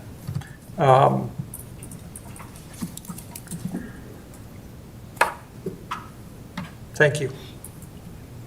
Great, thank you, Councilor Giannola. Councilor Bullier? Thank you, Mayor. Thank you, Councilor Giannola, for your comments, and Councilor Jensen as well. I also really greatly appreciate staff's presentation. The struggle I feel with this is, I think, adjacent but a little bit different than Councilor Giannola's, because I want us to continue to invest in this specific amenity, and I genuinely struggle with the $36 per year, not month. I genuinely struggle because that is such a small amount of money, and in candor, I am confused by some of the pushback as if we're talking about a much larger bond issue, in which case I would be maybe more comfortable with some of the pushback. I think for me, I am gelling towards this not in perpetuity that I'm hearing, and I would be curious for staff's recommendation on, because we could pick a nice round number, 10, 15, 20, but I'd be curious for staff's recommendation on, all right, we need X dollar figure to invest, do the capital improvements, protect the resource, but beyond a certain date, we can't really foresee in order for us to be fiscally responsible for the long term. So I'd be curious for what that recommendation might be. I think probably at least 8 years at the top of my head, but I would defer to staff's recommendation on that. The next thing I think the gentleman on the phone, I'm kind of over-indexing on these comments because the crying baby in the background. And I think this dichotomy between, young children, young families who are coming up in our city, and Councilor Jensen rightly pointed out, like, we don't want Lafayette to become so unaffordable that people can't raise their families here. And I completely agree. But as we've heard from Councilor Gallegos, and the gentleman on the phone, and others, folks are currently raising their families here, and we do hear broad support for investment in this specific amenity, among others, from those people who are raising children and have, in addition to the housing costs that we all bear, also have childcare costs, which, as Councilor Jensen often notes, is approximately $2,000 a month per child in Boulder County. Just astonishing and insane. So I guess I'm broadly in favor. I would flag, I'm very worried that this would not pass. I'm happy to endorse it and support, but given the stuff ballot, Councilor Jensen has noted, the very large bond we passed last year, I'm worried about that path. And so then I would be concerned about going far down a path that ultimately is going to get some pushback, but we don't know. And I think, considering, again, $36 per year per house is such a small amount of money that I think that is acceptable. But I really appreciate your point as well on the in perpetuity piece. And there was one final thing I wanted to hit. It's escaped my brain, but those are my initial pieces of Can feedback. I ask a question? Please. I mean, is there a change to this that you could foresee, if you're worried about it passing, that could be better to achieve that? Help to achieve that? It's a great question. I don't know, and I would defer to our city attorney in terms of like what the realm of possible is. Ballot language until we get that other ballot issue through. Ballot language is indecipherable to most people, but I think we have one water park. We've heard that it's overcrowded. I would love I if we didn't had say a second. overcrowded, I just said crowded. Okay. Okay. I said overcrowded. We've heard that it's crowded. I would love if there were other water parks, other places, something that we've heard a lot from Lafayette's young people, not necessarily little kids or kids in college, but like teenagers, because there's not that many places to hang out in town. And so they go to neighboring municipalities and spend their money and hang out there. And so other investments that we could do to provide places, safe places for them to spend time, I'd be really interested in, but I don't want to derail us from the topic at hand. I'm rambling, but I guess I'm broadly in favor. I'm worried about its success, and I find the extremely low figure not threatening, and I agree that in perpetuity is probably not the right call, and I would welcome staff guidance on what the potential length of it could be. Thank you, Mayor. Great. Councilor Jensen. Yeah, I wanted to respond to your question about what might make it more palatable. And I wonder, to the extent that we are already working on a more equitable sort of financial aid package for folks in our community who can't afford things, if there's some language that sort of says concurrent with this financial aid package being developed, along with this tax, so that those people who might feel like $36 is a burden will understand that we're also working on trying to find a way around the burden of these kinds of facilities for them. And just general language, not real concrete, but letting people know that we're also working on that. And I'd love to have our city attorney's opinion about whether we could stick that in here, because if they're not really approving that because it's already happening. So I'm just curious if we can put some language in there about that. There's a couple of places you could put it. Whether we could put it in the ballot measure, I mean, we can be that specific in the ballot measure. Another place where that might be appropriate would be in educational materials about the ballot measure that the city staff are able to, or the city is able to put out after the title is set. We are allowed under Tabor to have, to put informational materials out about the ballot measure, as long as they don't advocate for or against the measure. In like resolutions that we pass, where we have the whereas clauses, and then we have the therefore be it resolved clause. Oh, we could definitely put it in. Actually, that's a great idea. We could put it in the resolution setting the ballot title. You could put it in your resolution if you choose to pass one that supports and urges voters to vote one way or another on it. After you set the title, those are absolutely places we could make that known as well. That's a great idea. Councilor Freeland. I think I'm probably the most out of step with this council on this, which is probably not surprising, but interesting. I have a lot to say about like our philosophy around running a water park as a public entity, a water park that is losing, needs to be subsidized, and whether or not we are charging the right rate to, clearly it's popular, clearly there's folks from outside of our community, and yet our community is having to subsidize it. I don't know. It's a choice. And, we want it to be equitable to our folks, and I think we can figure out ways to do that. But that just seems like an odd decision for us to make. I also wonder if, the decision to build a water park was made back in, 2014, 2015. Would we make that decision today?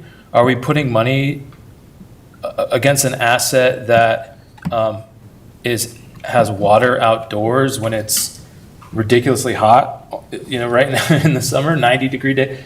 I don't know. I mean, like, maybe we should, maybe we should. Anyway, I'm going to set that aside because I just want to read the language directly and think about what's ahead of us. And to me, there's two challenges here. Actually, there's three challenges. The first one's the perpetuity concern. I definitely share that concern. I think there are certain taxes, open space, that I think it makes sense for. There's other things like mental health that I don't think it makes sense for. And this is one of those things that I'm not sure it makes sense for. The other challenge I have is, I think, banking operations costs and maintenance on ballot language that the people can say no to is a bad revenue assurance. Maybe we'll get it, but maybe we won't. Then what do? We continue to subsidize it. The third piece is, it says Lamont Does Park and related facilities, right? So again, I'm going to think about this in terms of like Lamont Does Park, which I love, and I think is a fantastic asset in a fantastic part of our community that really green space is valuable in that area. I have a little bit of an issue with us having one dedicated, to my question before, a dedicated for a specific park that's paid for by the whole community. I just think that seems weird to me. Like, should we also then next year do one for the park that's on the southwest side? That's specific for that one. And then we're starting to get locked into like 700,000 for this one annually, 500,000 for this one annually only. It just seems like a weird way to do business to me. We have the right solution to do business. It's what we've already passed. And if we need to expand that because we have increased costs, then let's have that conversation. And so, I don't know, it just strikes me as an odd way to do it. And I think at the end of the day, to me, this is the bottom line. We have an opportunity to continue a tax without saying, without imposing a new tax. We have that opportunity. And we're now looking for a solution to fill that opportunity. And that's fine, but I don't feel like we've really said it in that way. And to me, that feels a little bit odd, a little bit misleading to me, quite frankly. And I think the people, as they see this conversation, if we do direct this vote eventually for this to go on the ballot, I think they'll see the same issue. And to me, that's just not, I don't love that. If we have a need and we have increased costs and our existing tax base does not support what we need, we should talk about that need and we should put it on the ballot and we should ask the people to support it. But this one, those are my issues. But I will say certainly specifically perpetuity seems like a challenge for this one. So I'm in agreement there. Mic dropped. So can I just poke on that a little? Please. Because I do think that this discussion about the specific tax for a specific park is interesting. And I guess what I'm wondering, are you thinking, could there be an opportunity to broaden this and say, to support parks in Lafayette generally? Or are you saying, is that a way that could address that? What if there's a time when we don't need any operations, maintenance, or capital improvements at Lamont Does? We just don't take the money, I guess. Right. But then it's a challenge because if we have another need and we go to the voters, they're going to say, oh, you guys haven't been taking the money that you've been, allocated, that you're able to take, but you've decided not to. But I will approve this other one that you'll take. But there's nothing that the voters can do to keep us from taking this pot again. So they're not going to want to support us if they think that rationally. Support us on this one because you're not taking this one. But we could just say, support us on this one, and then in a year, oh, we're going to take this other one too because we. Yeah. You know what I mean? So I think, yes, that like, I just don't view this as a wise way to have our tax base structured. We need flexibility. We need the ability to say, this opportunity comes up, we have money around parks and open space, and it allows us to go and pursue the needs as they come and not just so specific. Now, capital, right, a non-revenue producing building that takes money to build is very different than a revenue producing area, which is the Great Outdoors section of the Lamont Does Park, right? But, so, anyway, I'm getting back to Great Outdoors, and I don't want to. Did that answer your question? It does, but I just wonder, do we need a broader discussion on that around this opportunity for not imposing a new tax?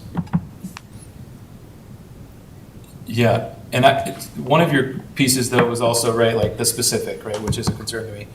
I don't know if we can do that. It has to be a similar topic. So we can't, there's the reason why it says Lamont Does and related facilities specifically, because that's what allows us to say without imposing a new tax. So we can't, we can't broaden this one. Yeah. We could broaden another one, it can be bigger, but we can't broaden this one because to keep it under Tabor rules, it has to be the same amount or less and the same topic. Councilor Bollier, and then I'm going to reach out to the two folks I haven't heard from yet. So prepare, if you will. Thank you, Mayor. Councilor Fredlin, I'm going to come at you. Come on. I got a few thoughts. One, you've really helped me cohere in my head what I was struggling with. So thank you. On is this kind of like too clever by half in a way?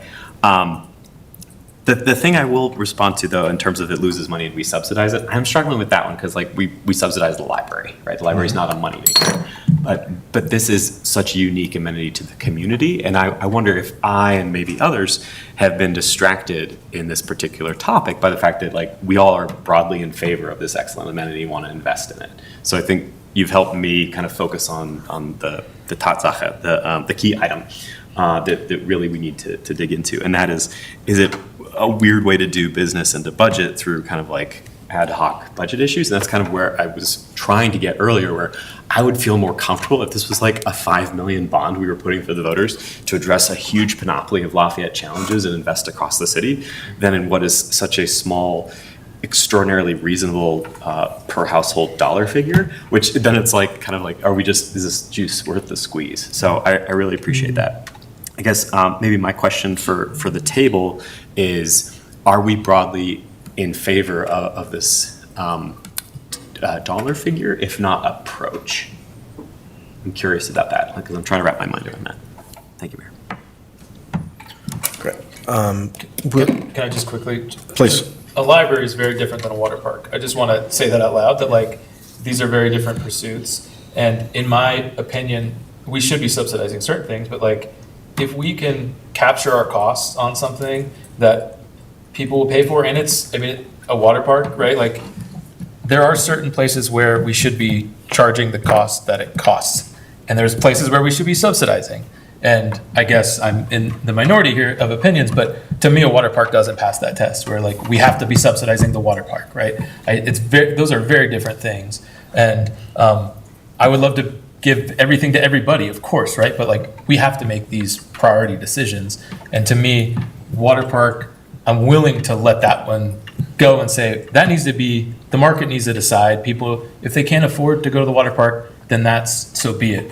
But that way we can then make the decision, we are gonna subsidize the library. We are gonna subsidize X, Y, and Z. And so anyway, I just wanted to respond to that I don't view those two things as equivalent. Yeah. Thank you. Two councilors I haven't heard of. Councilor Gallegos. Something that would be helpful to me is maybe a timeline. Should this pass, in year one, we are going to resurface the original pool or bring it back to life in some way, or, you know, you had mentioned something about expanding the season when the rec center is down for closure. What does that look like? Are we putting a dome on that? Is that something we're anticipating to happen the first year? So that's something that would be helpful, I think, to me and to the voters as well. And just generally, I'd love to get your thoughts on where you're leaning on this, more of a yes or no, and then, of course, the one that's been brought up, which is that timeline, 10, 20, 30 years, or just in perpetuity.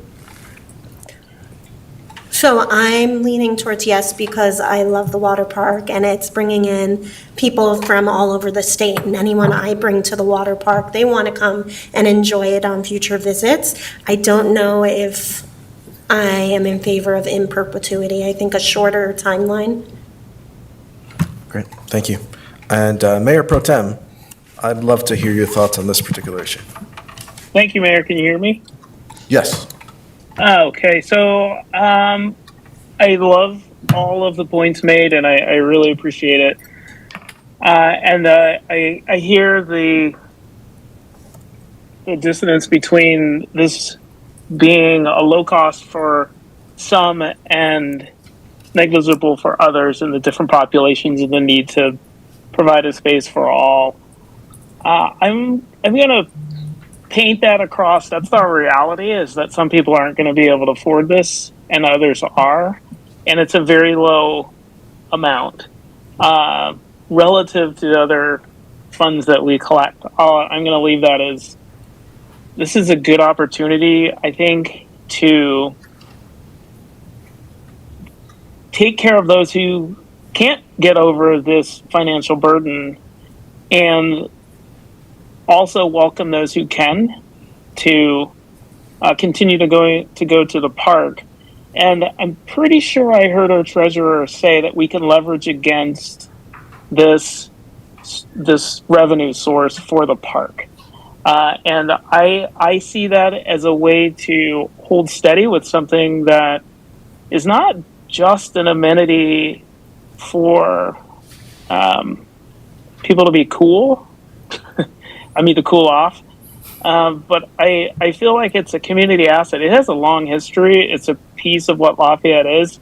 I agree with you all, and no one said this, but I'm going to say it, that maybe this wasn't the best way to arrange the financing for this initially and the way to manage it.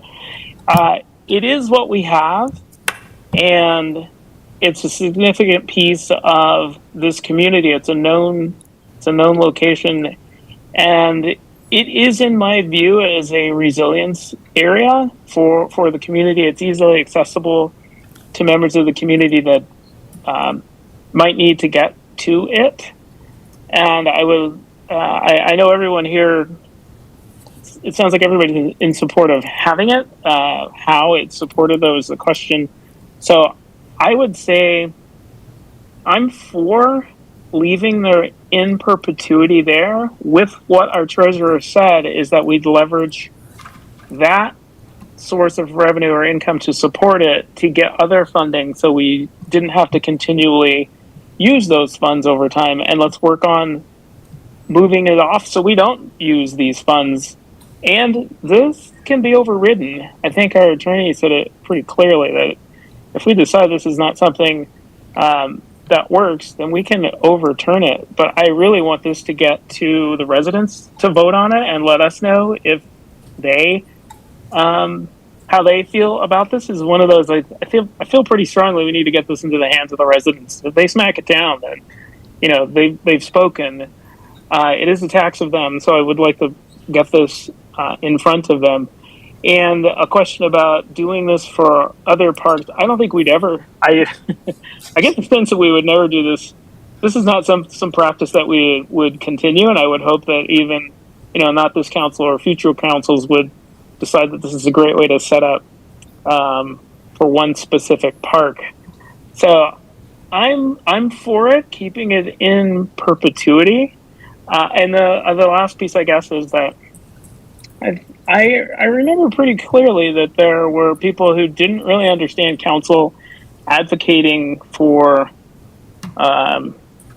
the capital funding projects, and I think individually, yes, we can express our opinions. As our attorney mentioned, like not on taxpayers' dollars are we going to advocate for something that we've just put forward that we think is important.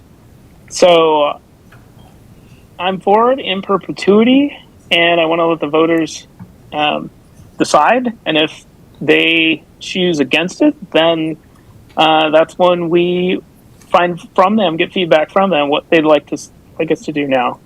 And since I haven't said anything yet, if anybody has any questions to clarify, please let me know.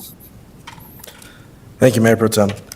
So here's where I'm at, just from my notes. It sounds like there's support to push this to a resolution that comes before us. And with that, I will say we're not voting tonight, right? We can still very much vote against the resolution if that is what happens. The one thing I am hearing overwhelmingly is that timeline. Not in perpetuity is what I'm hearing. I'm not hearing any specific numbers being thrown out. And I'll kind of throw this back to council. Is there a specific number anyone now wants to throw out? I think if I had to do this, I would ask our staff to kind of look at this and come back with some sort of recommendation and base that recommendation on just what they know and what could actually be leveraged and how we can actually use these funds properly and what timeline that looks like. But I'm open to thoughts from other members of council. Yeah, I mean, I'll agree with that. And Councilor Gallegos, I think your points, I appreciate those, to say, here are the projects, here are the timelines. I mean, we've seen that with, the other bond initiatives, and, this isn't exactly the same in perpetuity version. I don't know if the specific timeline, do we have to put a dollar amount? I don't know the answer to that. If we say, in this version, we say no more than $713,000 annually. In the bond one, we say some amount funded by, the annual amount. And so I don't know if those, will that scare people off if we say, let's say it's a 10-year and now it's supporting a $5 million bond? Does that scare the public from supporting it? Because we just had this, I don't even remember how big the number was last year. And just a question or a thought, but I do like the idea of a little less squishiness. Is that something our CFO wanted to address? So again, this is all, the way the question is structured is based on Tabor, and so that 713 is a number that was in the previous tax question, and so that's why that question is structured that way, and that's when, in talking with our bond counsel as well as our city attorney, that's the necessary language. Yes, and in the previous bond question, it said, shall Lafayette's debt be increased $525,520,000 with a maximum repayment of $7.4 million, with the taxes increased by $713,000 annually. So that was all in the bond question. Right, because it was for debt and construction, and so this is for operations and maintenance. So the number that's the critical number is the maximum number that you can raise through this revenue. Yep, and I guess I'm wondering if we're using it for a capital improvement, could we put numbers on that? We could. We have the ability to do that. We did it before. We could have basically the same ballot language come back and say, shall the city of Lafayette debt be increased $5.52 million? But are we necessarily bonding on this? Yeah, this does not assume bonding. Yeah. And when I say financing, I don't necessarily mean bonding. It could be other potential financing. Okay. So, because yeah, it depends. There's phased projects. They're not $74 million. They're Yes. smaller amounts. Yeah. So, this doesn't assume. Again, I don't know what the financing structure would look like at this point, recognizing that you'd have a funding stream longer term potentially. So, but this does. That's why it's structured different, because it's not based on a specific debt amount and construction. Thank you. And Mayor, if I may, one thing that we can do is consult with our bond counsel to see if there is any intent to potentially use this revenue for bonding, if we do need to add specific language about debt to the question, because that's what Tabor would require. So, so I would like to see if our bond counsel could advise us on that, and we'll be sure to be prepared to either have that language in here or have that as an option when this comes back to you if it is needed. based on how council wants to proceed. So we'll definitely consult with our bond counsel on whether we need to mention debt and an amount based on how the city intends to use the revenues. Great. It sounds like that resolution will come to us. Councilor Jensen, did you have something? I just wanted to say, I think having it not be in perpetuity will help its chances of passing. I think some additional language about the corresponding financial aid will help its ability to pass, so I want to make sure we get those right. And I think your point, Mr. Mayor, about having staff look at exactly what should be the timeframe, and having it based on something concrete that we could say to the voters, this is why we picked 15 years or whatever it is we picked, I think would be helpful.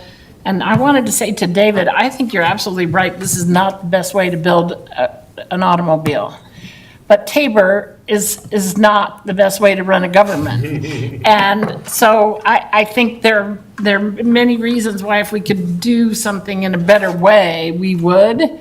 But I think this, taking advantage of without imposing a new tax language for an asset that the community clearly dearly loves is an opportunity that we just can't, if we could do it better, I would love to do it better, but I don't think we can right now. And so I appreciate what you're saying about this is no way to run a railroad. I get it. Yeah. I think that's it. All right. Thank you all so much. We'll close presentations with that and move on to 2 council appointments. The first one is, I don't think there's a presentation for either of them, so I'm just going to lead us through these. Hopefully, I do a decent enough job. The first one is for our Downtown Development Authority.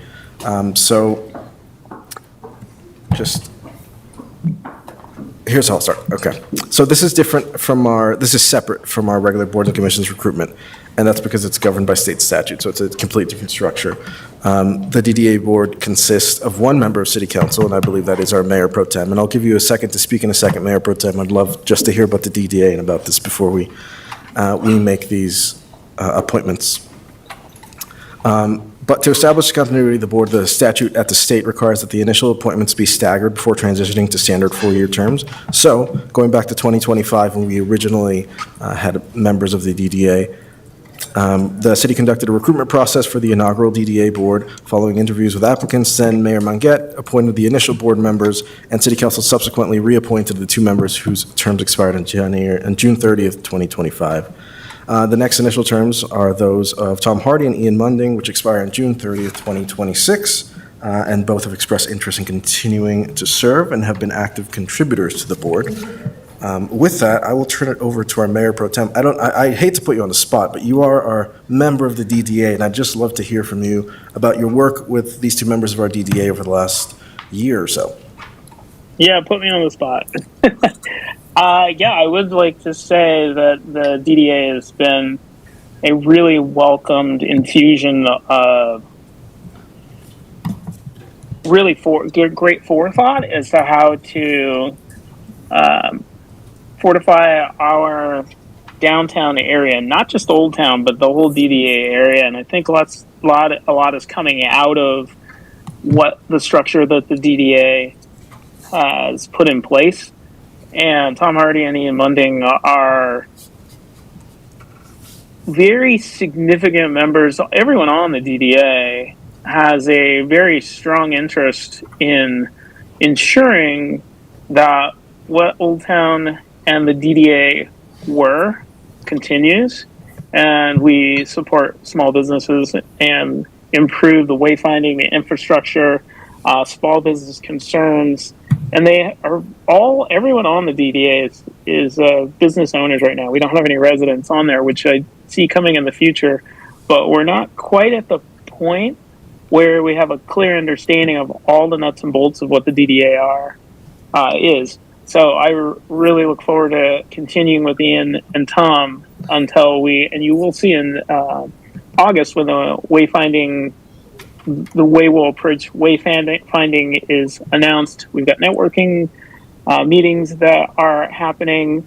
for residents who need it, really need that, and are supporting it. We have a culture grant that is also supporting the small businesses and some of the pillar values that Lafayette upholds, and it will lay over the South Area plan. So I think the DDA is in a great place, and I think the more that you interact with the DDA, you'll understand how it's forming and have input to move it forward. So I think we're in a great place, and I look forward to getting all the loose ends in the question of how do you transition from Allura to a DDA in place, and then we're off and running. And there's even the second Friday, which will extend Art Night Out through the year. So I think the DDA is doing great work. Thank you, Mayor Pro Tem, and thank you for all your work on the DDA. And because via state statute, they're technically the mayor's appointments, I'll go ahead and just read the motion if that's okay with everyone. I move to approve the following appointments or reappointments to the Lafayette Downtown Development Authority Board. Tom Hardy with a term expiring June 30th, 2030, and Ian Munding with a term expiring June 30th, 2030.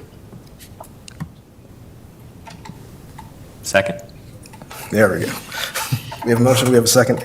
Any discussion on this? I have Councilor something. Giannola. Just in full disclosure, I wanted to mention, Tom Hardy runs the Confluence Co-working, and I rent a space at Confluence. I don't believe there's any conflict due to this, but I just wanted to put that out there for full disclosure. That said, I know Tom. I've attended a handful of the DDA meetings when it was kind of going. I had, thought about applying for it before I had run for council. Love everything they're doing. Director Keating is doing a great job with them, and the DDA board members themselves are all doing great things. Glad to have them as part of our community. Thankful for their work. Great, thank you, Councilor Giannola. Any other thoughts, discussion on this one? Councilor Bollier. Just one quick one. I have noticed that recently in the press regarding a potential DDA in Boulder, there's credit given to DDAs in Fort Collins, I think in Longmont and elsewhere. And I just want to sing our DDA's praises, and I want us to engage and talk to the Daily Camera because we've been a leader in this space for a while, and I want us to get our due credit. And I think your conflict of interest is acceptable. So, thank you, Mayor. Great, we have a motion, we have a second. Clerk Beck, could we please get a roll call vote? Councilor Gallegos? Yes. Giannola? Yes. Jensen? Yes. Mayor Tapia Vega? Yes. Mayor Pro Tem Barnes? Yes. Councilor Bollier? Yes. And Friedland? Yes. That motion passes unanimously. Great, thank you so much. And we are to our second council appointment, which is the confirmation of the Council Working NORB Subcommittee. A second subcommittee, I'm excited about this. So this is kind of I think a longer history now, right? This is what it came to. We started as a council in last December, and we got right to work, and there's a lot to work on. So of course those meetings are going to be long, and of course there's a lot of work to get done. But that kind of sparked interest to see how we could be more efficient with our time, and how we could be better about the amount of time that we spend here in this room, and how we go about doing that in maybe a shorter time frame. And then that sparked interest of really building the norms around how we work with each other, and maybe something that could stand the test of time for future councils. Just understanding, these are the working norms and this is what we agree to. And at our last workshop, I think the idea of a subcommittee is where it came. So I'm very excited about the work that could be done here and what that could translate to in our every Tuesdays. And I believe the two members are Councilor Giannola and Mayor Pro Tem Barnes, from my understanding. That's right. And I just wanted to give them a chance to kind of address council and just tell us a little bit about it, or if any other councilors want to jump in, this is also the time. I mean, I can start and say I'm happy to be part of this subcommittee and figure out what we can do to make the council run more efficiently. We've started slow. I mean, I think nothing has really taken shape, although Deputy City Attorney Poe has sent us some materials to help us kind of get kick-started, and the Mayor Pro Tem and I have exchanged some emails about scheduling, and so I think we're excited to get this discussion going. And Mayor, I'll just say I'm really honored to be part of this. As Councilor Gianola said, we do have a starting point, and I think we all have had a lot of, how should I say, reflection upon what we'd like to see.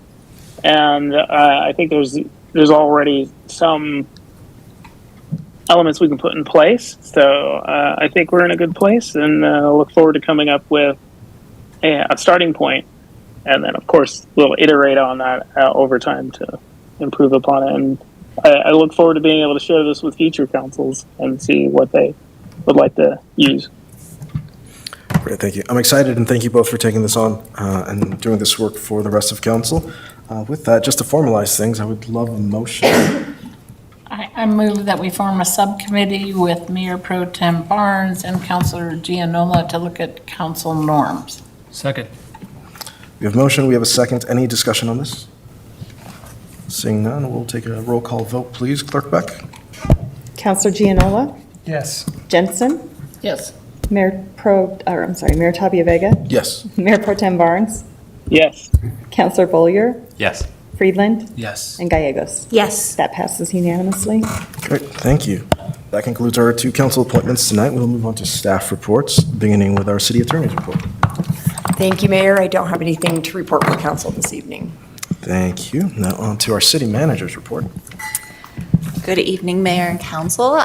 So just one item tonight for some updates. We have several surveys in the work, as you have seen recently, 6, I believe, to be the case. But I wanted to point out, for the benefit of the community, 2 that are more timely and have a closing date here in the next few weeks. The first one is our Bob Burger Rec Center Services and Amenities Survey. This closes July 2nd. We will also have staff at Art Night Out with mobile kind of iPads for residents to be able to fill that out, but if they want to do it on their own time, the link is provided right there.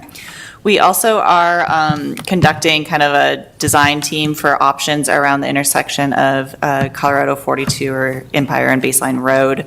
And so the short survey will help with the design team kind of leading to different priorities of those traveling around the CO42 inner way. And then finally, just want to announce for the benefit of the community, our annual Public Safety Day is Wednesday, July 15th from 10 a.m. to 2 p.m.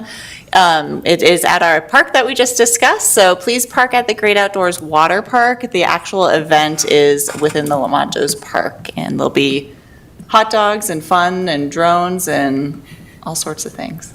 So please join that and send your kids. Well, Could you just say a little bit more about what happens at that? I certainly cannot, but our chief loves to speak in public and would enjoy responding. I certainly do. Thank you for having me. So it's an annual event we've done for, I think, 18 to 20 years. So we will have different events going on. We'll have the fire department there. We'll have cars that they'll be cutting up to show their tools that they have. We'll have Flight for Life come and have a helicopter land, depending on if they're available. And then we have all of our tools out there also. We have our police bikes, our motorcycles, all of our equipment so that the kids can interact with us. So it's an event we love to do. We love to be around the children, be able to show the kids what we do, who we are, and that we're just normal people like everybody else. So. Thank you. Great. And then I did not, as the community heard at the beginning of the meeting, we are currently working on kind of the scheduling of cemetery discussions and kind of rearranging and looking at that. So I did not provide a look ahead just for that reason. But council, you'll be fully informed of what agenda items are coming up in the next couple weeks. Can I ask Councilor a Johnson? question? Related to that, as you've been doing these community meetings, is there data to be had yet, or maybe it's too soon, about people who may have decided on cremation or accepted, cash, or where we are with the number of people who have plots who still it would be good to know the scope of the problem at this point. And the subcommittee will be providing that information as we are currently meeting this week still. Yes, and from my understanding, there's still one-on-one happening, so we don't have all the information yet, but we hope to have it soon. Yep. Great, okay, that concludes staff reports. So moving on to council reports, and Councilor Gallegos. Sure, the only update from me comes from our library. So the next Friends of the Library Foundation book sale is starting July 10th and will run through July 19th. And because of all of the generous donations that have come in, they're actually offering buy one, get one on adult fiction and nonfiction titles. So please come support the book sale. It supports programs like summer reading and our makerspace and MiniCon and even author visits. And that's it for me. Great, thank you. Councilor Jensen. Tomorrow, Councilor Barnes and I have been invited to a regional meeting to talk about capping wells. That's come up before, so I have no idea.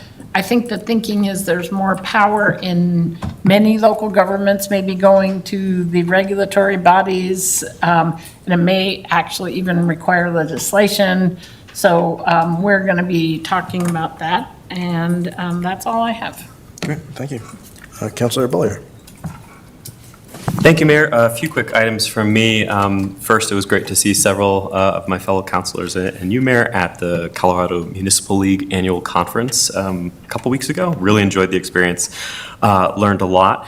Got to hang out with our city manager during a conversation on mediation, which was a lot of fun, and I did not bring up the subcommittee in that, so I kept my mouth shut.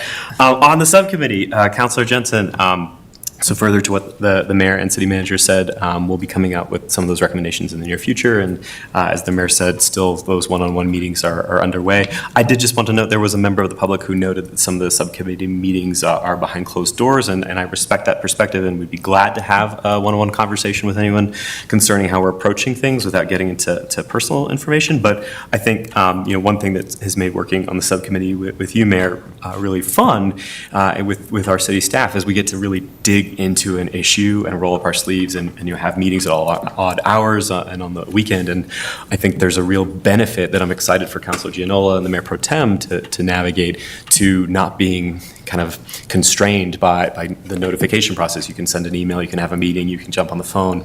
So we can move pretty swiftly and to dig into an issue. So I think that flexibility of the subcommittee is really fun. So I'm excited for them to experience that, and then looking forward to putting a series of recommendations for council and the public's consideration in the near future. Next, someone from the public talked about e-bikes earlier. I think that was Mr. Salas, and I think there was a real tragic accident, I believe, in Denver in the past couple days. And I just want to flag, thank you, Chief, and the Lafayette Police Department for having a cop talks on e-bikes, I think in late May it was. But I do wonder, given kind of some of the recent injuries and tragic accidents, if maybe that's something that we as council should consider, whether it's a policy shift or whether that's renewed signage or something. I'd certainly be to open that, but I know that this kind of keeps bubbling, so I just wanted to flag that one. Next, Mr. Spalding, I wish you were on the pitch yesterday when the USA lost to Belgium. I think you probably would have done better than a number of the folks out there, but on the World Cup in Lafayette, it has been so much fun to go to breweries and bars and just see so many residents out celebrating soccer, cheering on our team, cheering on so many other teams. It's been a really wonderful experience, and just seeing kind of the city come alive. I did want to note, we heard about the capped wells. I know with Erie's recent decision, there's been some chatter and conversation in the community here in Lafayette about are there implications for us with Erie's decision in terms of drilling. So I just wonder if there's something that we could put out to sort of clarify what the implications are or are not for our community. You have a question on your face. Yeah, it wasn't a decision to drill. It was to sell the mineral rights, and You're making my point for me. I think something to sort of put out, like, this is what it means for us. And it's my understanding there is going to be a citizen initiative to overturn it like within the next 30 days. Interesting. Okay, I hadn't been tracking that, but just would put on the table, since there is some interest, it has been in the press, if there's something that we could more concretely put out to the public. This is what, we're watching it, these are the implications, there's no issue for us, et cetera, just to address some of those concerns. And then I apologize to end on a sad note, but my oldest friend is a firefighter, and so I care very much for that community. And when Miss Emily Barker and Nick Hutchison and Sydney Watson lost their lives fighting the fires in western Colorado and Utah, it really struck me how tremendously dangerous that profession is and how heroic many of our public servants are. So just wanted to honor them, and I'm glad my buddy's okay, and just kind of brokenhearted for their families. Sorry. Thank you, Mayor. Thank you. Councilor Gianoma. Thank you, Mayor. Just a couple things for me. That e-bike safety discussion. I was at the Cop Talk back in May, and I thought it was really useful. I've had a number of members of the public who have kids who have e-bikes come and ask me about it, and how was it, and what did you learn, and, giving them kind of some of the tips and information that I heard. So I'm happy to discuss with, anybody who's interested in that topic, some of the things that I learned. But I think that presentation was put online, and so that might be available for the public to take a look at. There were some, very clear questions about, what is an e-bike, what's an e-moto, what's an e-scooter. That was really helpful for me to understand that and to be able to share that with some of the members of the public and kind of what some of the rules around those are. So I would love to have continued discussions about that topic. I'm sensitive to the trail issues. I was on 95th Street, Highway 42 yesterday, and I saw a young woman who was probably, I believe she was a freshman at Centaurus, based on the information relayed by my daughter, and she was, I believe, going about 45 or 50 miles an hour on an e-bike in traffic, and I was terrified. So I hope that young woman is safe and continues to operate her e-bike safely.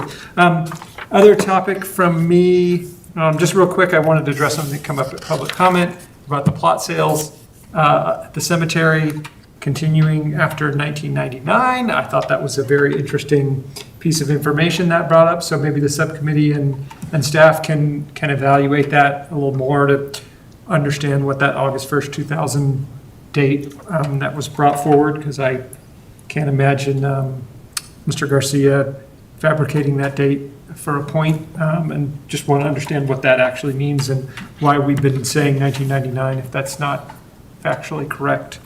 We should make the record correct. And then finally, I attended the Planning Commission, the last Planning Commission meeting, as they were discussing the land use code that's coming. And I believe they have a meeting tomorrow to continue their discussion on the land use code. I would encourage all of the counselors and all the public, in fact, to go and watch the recording of that meeting to hear what the Planning Commission had to say about the draft code, what their concerns are, their recommendations, potential recommendations that they'll propose hopefully tomorrow at their meeting. I'm not sure if I'll be able to attend to continue to see what happens, but it's a very interesting discussion, just some of the concerns they have with the code. There was discussion of potentially recommending a moratorium on Data centers? Data centers, thank you.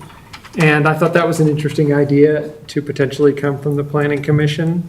I might also raise that on my own at this time, is that would be something I think the council should consider. And I think we'll learn a little bit more about what the staff's recommendations are for data centers when the land use code comes to us. Because I think there's some things that make sense and some things that we could do further. And but I think there's some plans in place. So I'd like to let that play out with the land use code adoption process. But a lot of good discussion happened at the Planning Commission meeting. I expect a lot of more discussion. I recognize one of our new planning commissioners in the audience. Thanks for your attendance. Look forward to seeing your in action again tomorrow. Councilor Friendland. Nothing from me tonight, thank you. Mayor Pro Tem. Thank you, Mayor. And thank you, Councilor Jensen, for bringing up the meeting. I am not in town and I will not be attending, but I've been in contact with Councilor Bayer, and we'll catch up with you on all of what's discussed in that meeting. I think there is some potential, but we'll wait until after that, and I will check in with you then. Because I'm out of town and won't be back, I also will not be at Art Night Out, so the chat with council table. So I do hope some of my colleagues will be there to interface with the public, and I will catch up with you on the August Art Night Out. And I would also like to add just about two more things: data centers and bikes. So data centers do not have to be as bad as the ones that are being proposed. So if we do put something in our land use code regarding data centers, I fully believe it's not a hardship. It's something that we should expect that any data centers that come towards us would be able to comply with what we expect in Lafayette.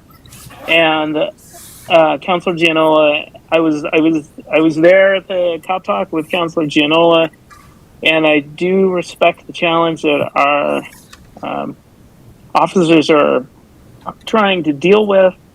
And I did get feedback from a high school student who has an electric bike and took driver's ed for school, and was much clearer on the issues that some people on e-bikes might not understand if they don't understand how the traffic system works.